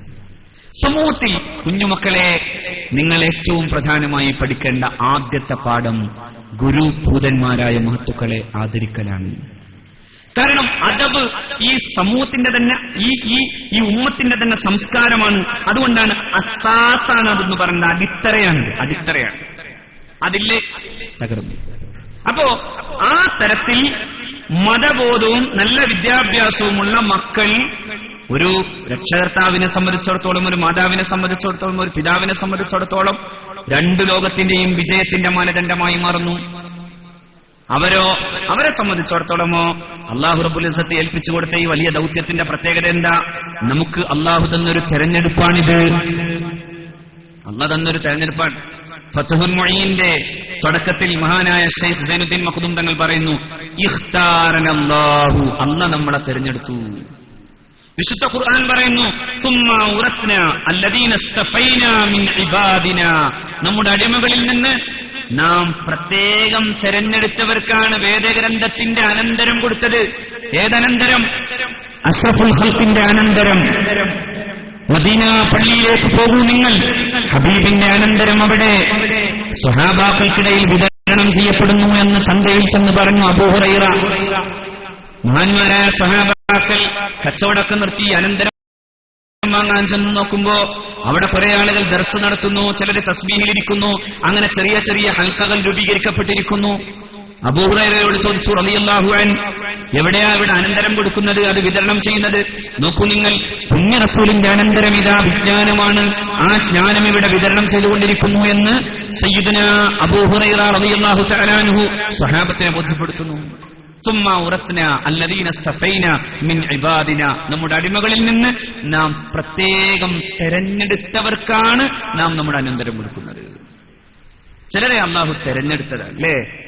പണ്ഡിതന്മാർ അല്ലാഹുവിന്റെ തെരഞ്ഞെടുപ്പിന് വിധേയരാണ്. മഹാന്മാരായ ഔലിയാക്കൾ അല്ലാഹുവിന്റെ തെരഞ്ഞെടുപ്പിന് വിധേയരാണ്.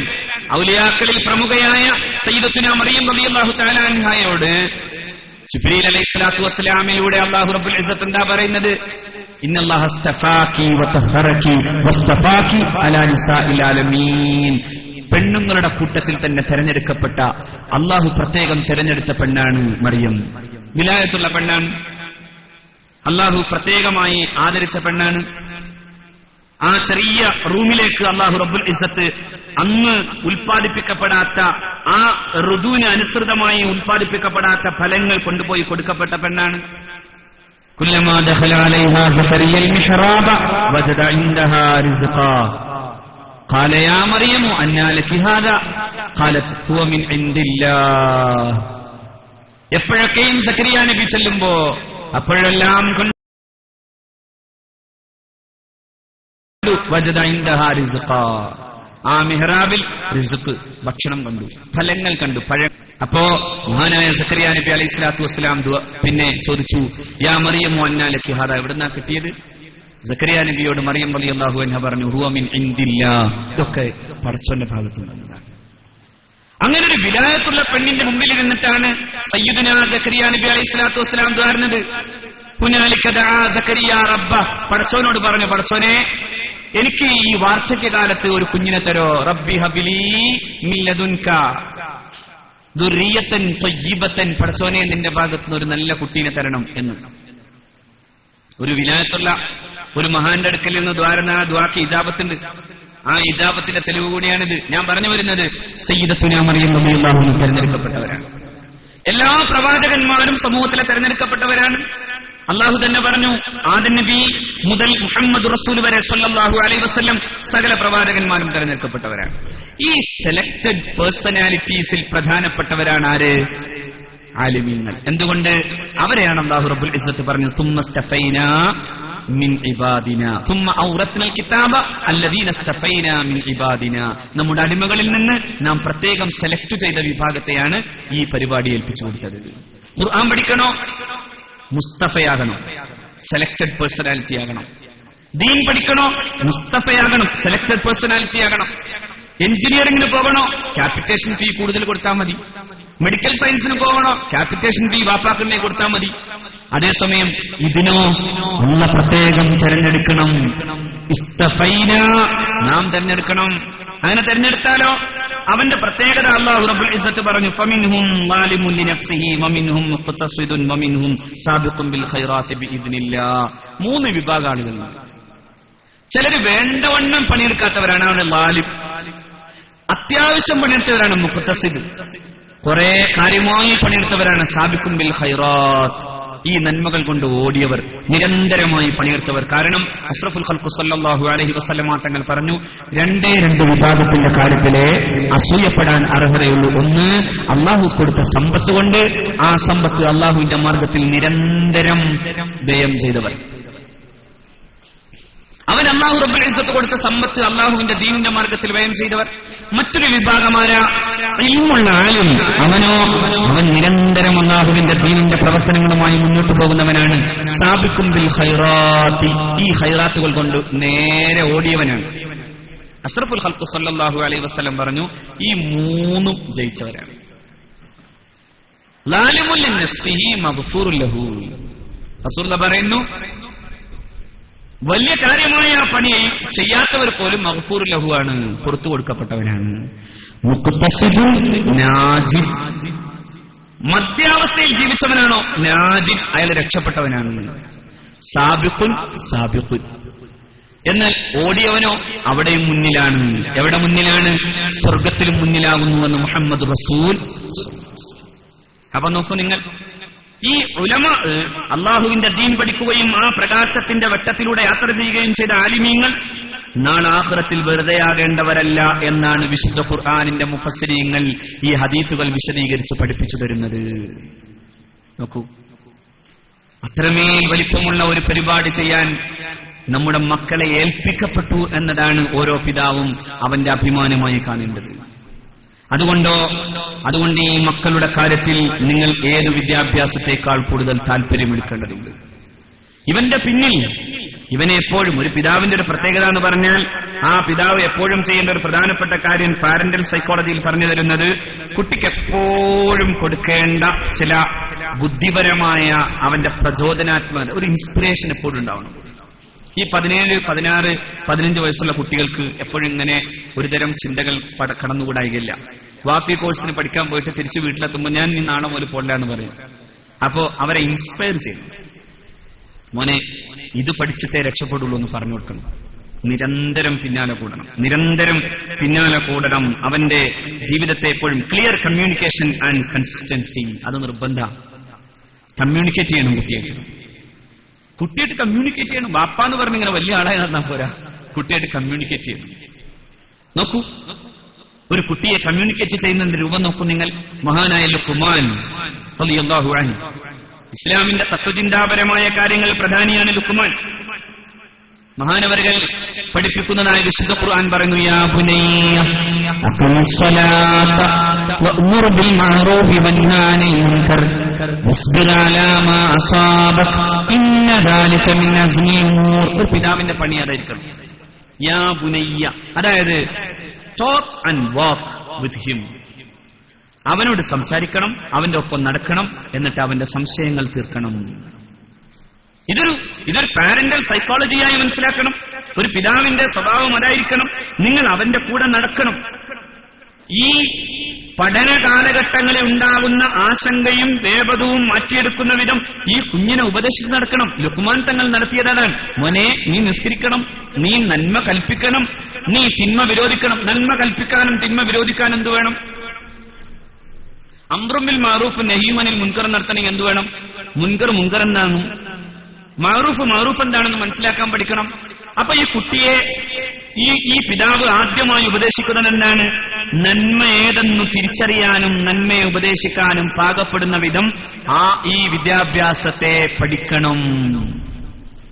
വൻഹാനിൽ മുൻകർ, തിന്മ വിരോധിക്കാൻ നീ പഠിക്കണം.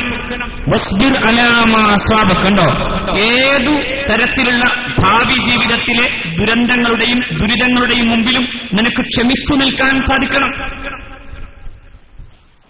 8ാം ക്ലാസ്സിലെ കുട്ടി TV ഓഫ് ചെയ്യാൻ പറഞ്ഞപ്പോ നേരെ പോയി ആത്മഹത്യ ചെയ്തു. എന്തതിന് കാരണം? സബ്റില്ല.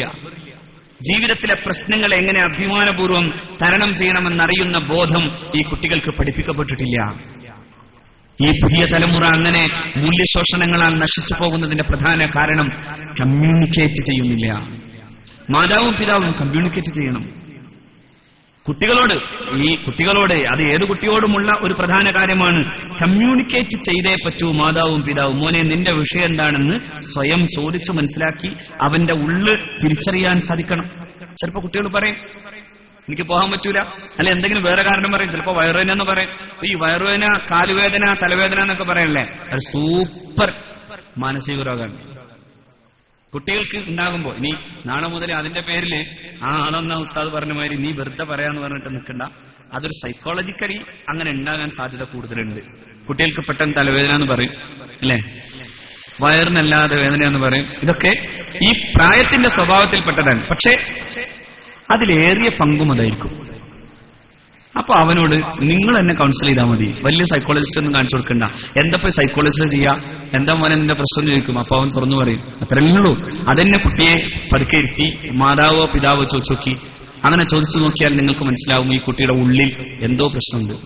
അത് തിരിച്ചറിയണം. അതായത് പഠനഗാനം എന്ന് പറയുന്നത് ഒരു ഉസ്താദിനെ അല്ലെങ്കിൽ ഒരു സ്ഥാപനത്തെ ഏൽപ്പിച്ച് കുശാലായി കിടന്നുറങ്ങേണ്ട ഒരു കാലമൊന്നുമല്ല. അങ്ങനെ കരുതരുത്. ഇതൊരു വലിയ ദൗത്യമാണ്, വലിയൊരു വലിയ യജ്ഞമാണ്. ഈ വെഞ്ചർ അത് തീരുന്നവരെ ദുആയിലിരിക്കണം. അല്ലാഹുവേ, എന്റെ മോൻ ഈ സമൂഹത്തിനും സമുദായത്തിനും നാളെ ആഖിറത്തിലും പ്രയോജനകരമായി മാറുന്ന വിധം അവനെ നീ വളർത്തണേ എന്ന് പറയണം. റബ്ബനാ ഹബ് ലനാ മിൻ അസ്വാജിനാ വദുർരിയാതിനാ ഖുർറത അയുനിൻ വജഅൽനാ ലിൽമുത്തഖീന ഇമാമ. ഈ ദുആ മറക്കണ്ട രക്ഷകർത്താക്കളെ. റബ്ബനാ ഹബ് ലനാ മിൻ അസ്വാജിനാ വദുർരിയാതിനാ, ഞങ്ങളുടെ ഭാര്യമാരും ഞങ്ങളുടെ മക്കളും ഞങ്ങളുടെ കണ്ണിന്റെ ആനന്ദമാകണം. ഖുർറത അയുൻ, കണ്ണിന്റെ ആനന്ദാകണം. കണ്ണിന്റെ ആനന്ദാകാന്ന് വെച്ചാൽ മോനൊക്കെ എവിടെങ്കിലൊക്കെ പോയി ചീത്തപ്പേര് പഠിച്ചിട്ട് വന്നാൽ കണ്ണിന് ആനന്ദമല്ലല്ലോ കിട്ടാവുക. കണ്ണിന് ആനന്ദാവച്ചാൽ അവനെ കാണുമ്പോൾ ആനന്ദം തോന്നുന്ന വിധം സ്വഭാവ മഹിമയിലും ഉത്കൃഷ്ടമായ ജീവിതത്തിലും അവൻ ഉയർന്നു നിൽക്കണം. ഇനി അവിടെ മറ്റൊരു ദുആ കൂടി ഉണ്ട് കേട്ടോ. ഏതാത്? വജഅൽനാ ലിൽമുത്തഖീന ഇമാമാ. പഠിച്ചവനെ നീ മുത്തഖീങ്ങൾക്ക് ഇമാമാക്കി തരണേന്നാണ്. എന്നുവെച്ചാൽ പള്ളിയിൽ ഒരു മുയിലാരായിട്ട് ജോലി തരണേന്നല്ല.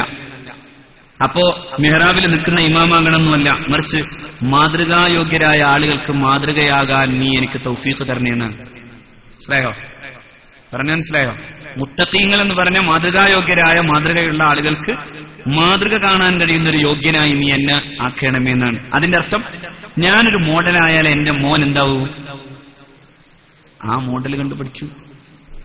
ഞാൻ മോഡലില്ലെങ്കിൽ മോൻ നന്നാവൂല. അതുകൊണ്ടാണ് ഈ രണ്ടും കൂടി കൂട്ടിച്ചേർത്ത് അല്ലാഹു ദ്വാരിപ്പിച്ചത്. കുടുംബം നന്നാവണോ? മുത്തഖീകൾക്ക് മോഡലാവാൻ കഴിയുന്ന ഒരു കുടുംബനാഥൻ ഉണ്ടാകണം. മുത്തഖീങ്ങൾക്ക് മോഡലാകാൻ കഴിയുന്ന ഒരു മുത്തഖിയായ ഒരു മാതാവും പിതാവും ഉണ്ടാവണം. ചിലപ്പോഴൊക്കെ മാതാവിന് കൊടുക്കാൻ കഴിയുന്ന സ്വാധീനം പിതാവിന് കൊടുക്കാൻ കഴിഞ്ഞോളന്നില്ല. അങ്ങനെ മാത്രമല്ലല്ലോ, വലിയ പിതാക്കൾ പോലും തോറ്റുപോകും ഉമ്മ നന്നായിട്ടില്ലെങ്കിൽ. വലിയ പിതാക്കൾ സയ്യിദുനാ നൂഹ് അലൈഹിസ്സലാം 950 കൊല്ലക്കാലം ദീൻ പഠിപ്പിച്ചു കൊടുത്തു, പ്രബോധനം ചെയ്തു.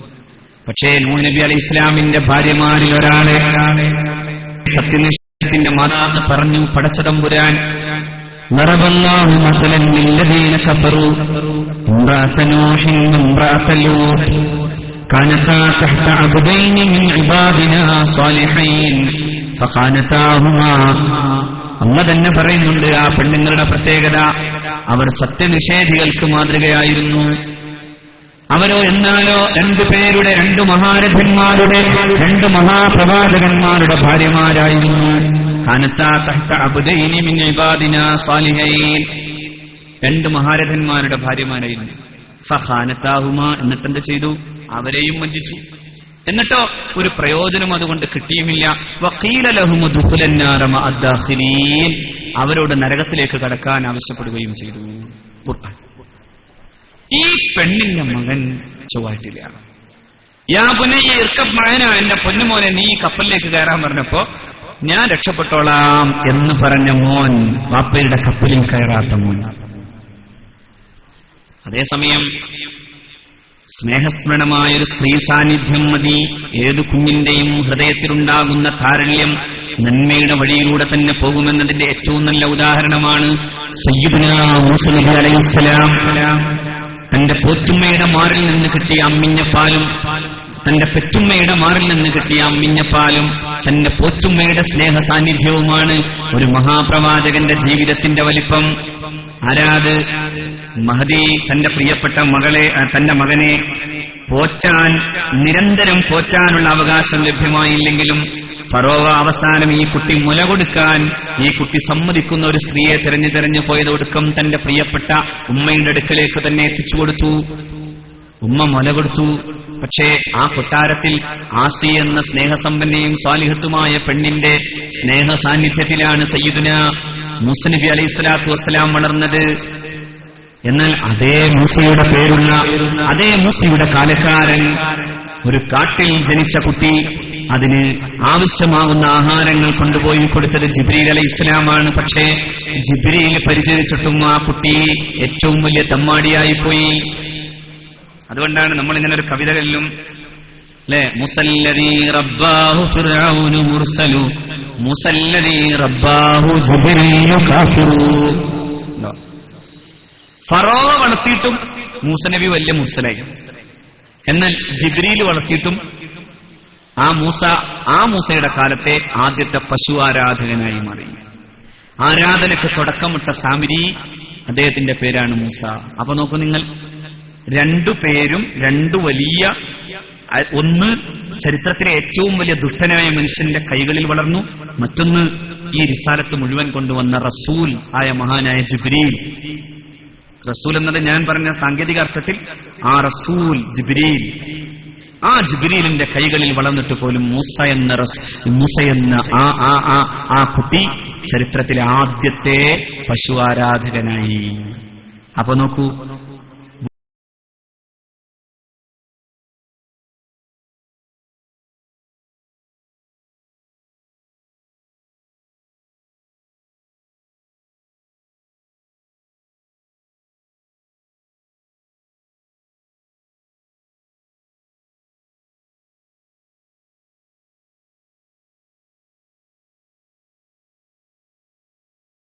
വാപ്പത്വമല്ല. മാതാവിന്റെ പറയും ഇനി കുട്ടീനെ വിടണ്ട, അങ്ങനെ പറയാൻ ഇനി പഠിച്ചു വരട്ടെ.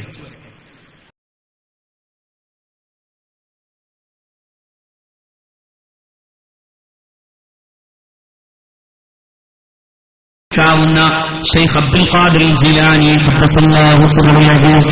മാതാവിന്റെ തണലിലാണ് ആ മഹാനുഭാവൻ ചരിത്രത്തിലെ ആധ്യാത്മികതയുടെ നിറകുടമായി മാറിയത്. ഉപ്പയില്ലാതെ വളർന്ന ഈ മക്കളൊക്കെയും വലിപ്പമുള്ളവരാണ്. മൗലാന മുഹമ്മദ് അലി ജൗഹർ ഉമ്മയാണ് കാതിലെ കമ്മലും കഴുത്തിലെ മാലയും പറിച്ച് തന്റെ പ്രിയപ്പെട്ട മകനെ പഠിപ്പിക്കാൻ വേണ്ടി കേംബ്രിഡ്ജിൽ വിട്ടത്. പക്ഷേ കേംബ്രിഡ്ജ് എന്ന് പറയുന്ന ഇംഗ്ലീഷ് സംസ്കൃതിയുടെ മുഴുവൻ ഈറ്റില്ലമായ യൂണിവേഴ്സിറ്റിയിൽ പഠിച്ചു വന്ന ഈ മോൻ കപ്പലിറങ്ങുമ്പോ സ്വന്തം ഉമ്മ നോക്കിയത് തന്റെ മോന് ഞാൻ വെച്ചുകൊടുത്ത തൊപ്പിയിൽ അവനുള്ള താടിയും തൻ നിലനിൽക്കുന്നുണ്ടോ എന്നായിരുന്നു. ആ താടിയിലേക്കും തൊപ്പിയിലേക്കും നോക്കി ഉമ്മ പറഞ്ഞൊരു വർത്തമാനമുണ്ട്. അൽഹംദുലില്ലാഹ്, ഈ ആംഗലേയ സംസ്കൃതിയുടെ പാശ്ചാത്യ സംസ്കാരത്തിന്റെ ഈറ്റില്ലത്തിൽ പോയി പഠിക്കും ും എന്റെ പൊന്നുമോൻ അല്ലാഹുവിന്റെ റസൂലിന്റെ സുന്നത്തുകൾ മറന്നില്ലെന്നതാണ് എനിക്ക് ഏറ്റവും കൂടുതൽ ഇഷ്ടപ്പെട്ടതെന്ന് പറഞ്ഞ മാതാവിനോട് ഈ പൊന്നുമോൻ പറഞ്ഞ മറുപടിയുണ്ട്, ഉമ്മ നിങ്ങളെന്നെ മടിത്തട്ടിലിരുത്തി പഠിപ്പിച്ചു തന്ന പുണ്യ റസൂലിന്റെ ജീവിതമുണ്ടല്ലോ, ഹബീബിനോടുള്ള സ്നേഹമുണ്ടല്ലോ, അത് വാണിന്റെ മൂർച്ചയുള്ള പാശ്ചാത്യ ജീവിത കാലഘട്ടത്തിൽ അന്ന് സുബഹിയെ കലാകാതെ ജയിപ്പിച്ചത്, വാണിന്റെ മൂർച്ചയുള്ള തണുപ്പത്ത് പോലും സുബഹി നമസ്കരിപ്പിച്ചത് ഉമ്മ നിങ്ങൾ എനിക്ക് തന്ന ഉപദേശങ്ങളായിരുന്നുവെന്ന് പറഞ്ഞൊരു മോൻ. ആ മോനാണ് ഇന്ത്യകളുടെ ഏറ്റവും പ്രഗത്ഭനായ സ്വാതന്ത്ര്യ സമര സേനാനിയായ മഹാനായ മൗലാന മുഹമ്മദ് അലി ജൗഹർ. അതുകൊണ്ട് പിതാക്കളെ മാതാക്കളെ ഏറ്റവും പ്രധാനമായി ഈ കുഞ്ഞിന്റെ വളർച്ചയിൽ ഏറ്റവും പ്രധാനമായി നിങ്ങൾ വാക്ക് ആൻഡ് ടോക്ക് വിത്ത് ഹിം, അവനോടൊപ്പം നടക്കൂ, എന്നിട്ട് അവനോടൊപ്പം സംസാരിക്കൂ, എന്നിട്ട് അവനെ അങ്ങനെ വളർത്തൂ, എന്നിട്ട് അങ്ങനെ വളർന്ന കുഞ്ഞിന്റെ സാഫല്യം നോക്കി ഇന്ന് സന്തോഷിക്കൂ. അല്ലാഹു തൗഫീഖ് ചെയ്യട്ടെ, അല്ലാഹു തൗഫീഖ് ചെയ്യട്ടെ. അങ്ങനെ വളരുമ്പോ ദാറുൽ ഹുദയുടെയോ അല്ലെങ്കിൽ വാഫിയുടെയോ സിലബസിൽ പഠിച്ചാൽ, ഇന്ന് ഇപ്പൊ ഈ അടുത്ത കാലത്ത് ഏതൊരു കുട്ടി എഴുതിയിരുന്നല്ലോ, ക്യാപിറ്റേഷൻ ഫീ കൊടുത്ത് പഠിപ്പിക്കാൻ വേണ്ടി പോലും തയ്യാറായി രക്ഷകർത്താക്കൾ വരാണ് ഈ പുതിയ സിലബസുകൾക്ക് മുമ്പിലേക്ക്. അപ്പൊ ഭാഗ്യമില്ലെന്നൊക്കെ, അതായത് ഇനി ഫീസ് കൊടുത്താലും എന്റെ മോനെ അങ്ങനെ പഠിപ്പിക്കണം. കാരണം ഇന്ന് മതമില്ലാത്ത വിദ്യാഭ്യാസം നേടിയിട്ട് അവസാനം അതിന്റെ ദുരന്തം ലോകം അനുഭവിക്കാൻ. മതമില്ലാത്ത വിദ്യാഭ്യാസത്തിന് എന്ത് ചെയ്യാനാ സാധിക്കുക? ബ്രിട്ടീഷുകാരൻ ഇന്ത്യയിൽ ബ്രിട്ടീഷ് വിദ്യാഭ്യാസം നടപ്പിലാക്കുന്നതുമായി ബന്ധപ്പെട്ട ചർച്ചയിൽ മെക്കാലെ പ്രഭു പറഞ്ഞത് ഇതാണ്, നമുക്കിവരെ പഠിപ്പിക്കണം, എന്നിട്ട് ഇവരെ എന്താക്കണമെന്നോ, നമ്മുടെ സംസ്കാരവും ചിന്തയും ബുദ്ധിയുമുള്ള ഒരു സമൂഹമാക്കി മാറ്റണം. We may educate our subjects, so they may demand our institutions. Whenever the day comes, it will be the proudest day of our history. നാം ഇവർക്ക് വിദ്യാഭ്യാസം കൊടുക്കണം. അങ്ങനെ കൊടുത്താൽ അവർ നമ്മുടെ ഈ സംസ്കാരവും സ്ഥാപനവും ചോദിച്ചു വാങ്ങാൻ തുടങ്ങും. അന്ന് നാം ഇതുവരെ നേടിയിട്ടുള്ള നേട്ടങ്ങളിൽ അഭിമാനകരമായ ദിവസം അന്നായിരിക്കും എന്നാണ് മെക്കാലെ പറഞ്ഞത്. നോക്കൂ, നമ്മുടെ മക്കൾക്ക് ഇംഗ്ലീഷ് പഠിക്കാൻ പോകുമ്പോ മലയാളം കുറച്ച് പറയാൻ അറിയുന്ന അവസ്ഥയാകുമെങ്കിൽ, അല്ലേ? എനിക്ക് മലയാളം കുറച്ച് അറിയുള്ളൂ എന്ന് പറയുന്ന അവസ്ഥ, അതെ, മലയാളം തന്നെ ഒന്ന് പറയാൻ നാണം തോന്നുന്ന അവസ്ഥ. ഞാൻ പറയുന്നത് ഇംഗ്ലീഷ് പഠിക്കണ്ടെന്നല്ലോ, അങ്ങനെ ഞാൻ പറഞ്ഞില്ല. പഠിക്കണം, എന്തും പഠിക്കണം. പക്ഷെ സ്വന്തം മാതാവിന്റെ അമ്മിഞ്ഞപ്പാലിന്റെ മധുരം പോലെ നമുക്ക് കിട്ടേണ്ട ഭാഷയെപ്പോലും നിഷേധിക്കുന്ന ഒരവസ്ഥയിലേക്ക് പോകാൻ സത്യത്തിൽ അഭിമാനമല്ല ഉണ്ടാകുന്നത്, അടിമത്തമാണ്. ഏതടിമത്തം? പാശ്ചാത്യ സംസ്കാരത്തോടുള്ള അടിമത്തം. അതുകൊണ്ടാണ് പുതിയ വിദ്യാഭ്യാസം മാത്രം നേടിയ പെണ്ണ് ലഗ്നിട്ട് നടക്കുമ്പോൾ അവൾ പറയുന്നു, ഞാൻ പാശ്ചാത്യവൽകൃത മനോഭാവത്തിൽ ജീവിക്കുന്നു, ഞാനും അവനും ഒന്നാണെന്ന് അറിയിക്കുന്നു. ഈക്വൽ സ്റ്റാറ്റസ് ആണത്രേ. എന്ത് ഈക്വൽ സ്റ്റാറ്റസ്? ആണും പെണ്ണും സമമല്ലെന്ന് പറയാൻ മെഡിക്കൽ സയൻസിന്റെ അല്പവിവരം മതി എന്നേ എനിക്ക് പറയാനുള്ളൂ.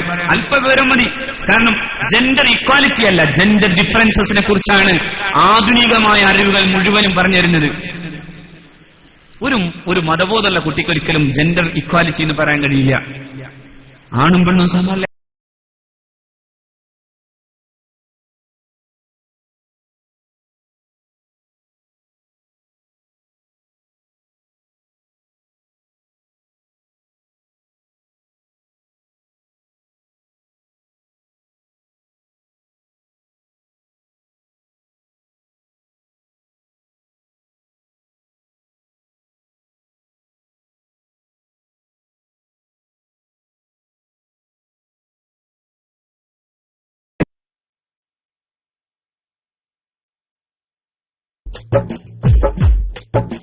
സമസ്ത എന്ന ഉരുക്കുകോട്ടയെ അടർത്തിടാനായി നോക്കേണ്ട സമർത്ഥരായ പ്രവർത്തകരെ കരുത്തിതൊന്നാണ്.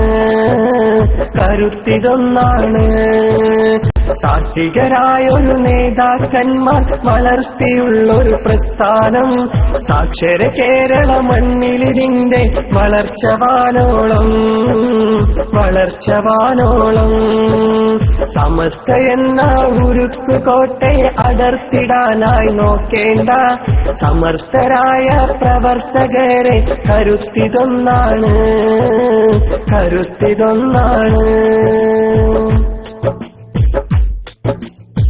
പുന്നാര സമസ്തക്കെതിരെ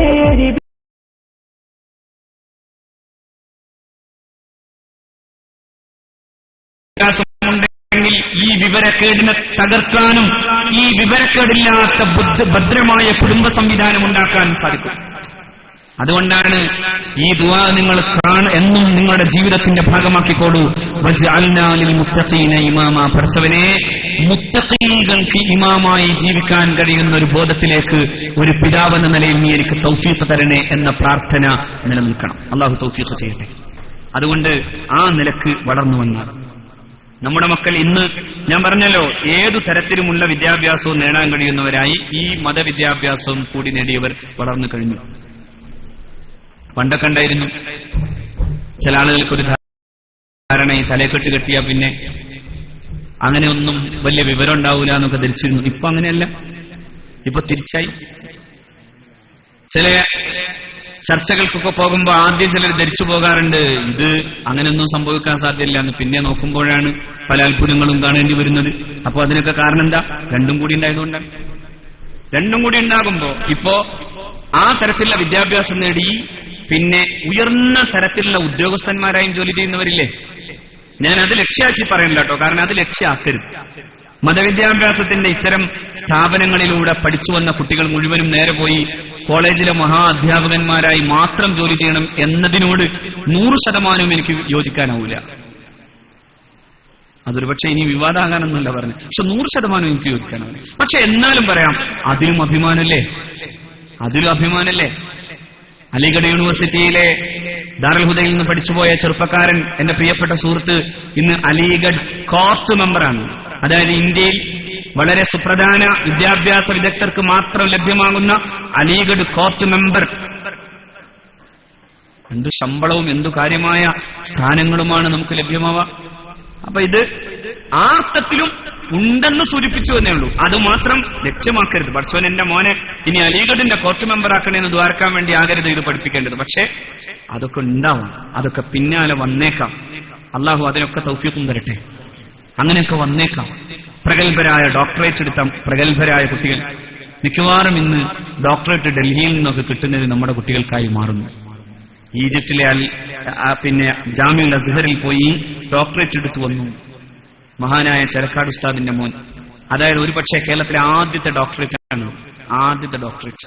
മഹാനായ സയ്യിദ് മുഹമ്മദ് അലി ശിഹാബ് തങ്ങളൊക്കെ ബിരുദാനന്തര ബിരുദമെടുത്ത ഈ സർവകലാശാലകളിൽ നിന്ന് ഇപ്പോ ഡോക്ടറേറ്റ് എടുത്തു വന്നിരിക്കുന്നു നമ്മുടെ കുട്ടികൾ. അതിനൊക്കെ പാകമാക്കണമെങ്കിൽ ഈ വിദ്യാഭ്യാസത്തിന്റെ സിലബസ് അത്ര മനോഹരായിരിക്കും. അപ്പൊ അതുകൊണ്ട് ജാമിയയുടെ ജൂനിയർ കോളേജ് ആകട്ടെ, വാഫി സിലബസ് ആകട്ടെ, ദാറുൽ ഹുദയുടേതാകട്ടെ, ഈ സമന്വയ വിദ്യാഭ്യാസം നഷ്ടം വരുത്താത്ത ലാഭങ്ങളുടെ കണക്കു തന്നെ നിരന്തരം പറഞ്ഞു തരുന്നു. ഈ ലോകത്തിന്റെ ലാഭം മാത്രമല്ല, ഉഖ്റവിയായ നേട്ടത്തിനും കൂടി കാരണമാകുന്ന ഈ നേട്ടത്തിന് അല്ലാഹു നമ്മുടെ മക്കളെ അനുഗ്രഹിക്കുമാറാകട്ടെ. വആഖിറു ദഅ്വാനാ അൽഹംദുലില്ലാഹി റബ്ബിൽ ആലമീൻ. അസ്സലാമു അലൈക്കും വറഹ്മത്തുള്ളാഹി വബറകാതുഹു.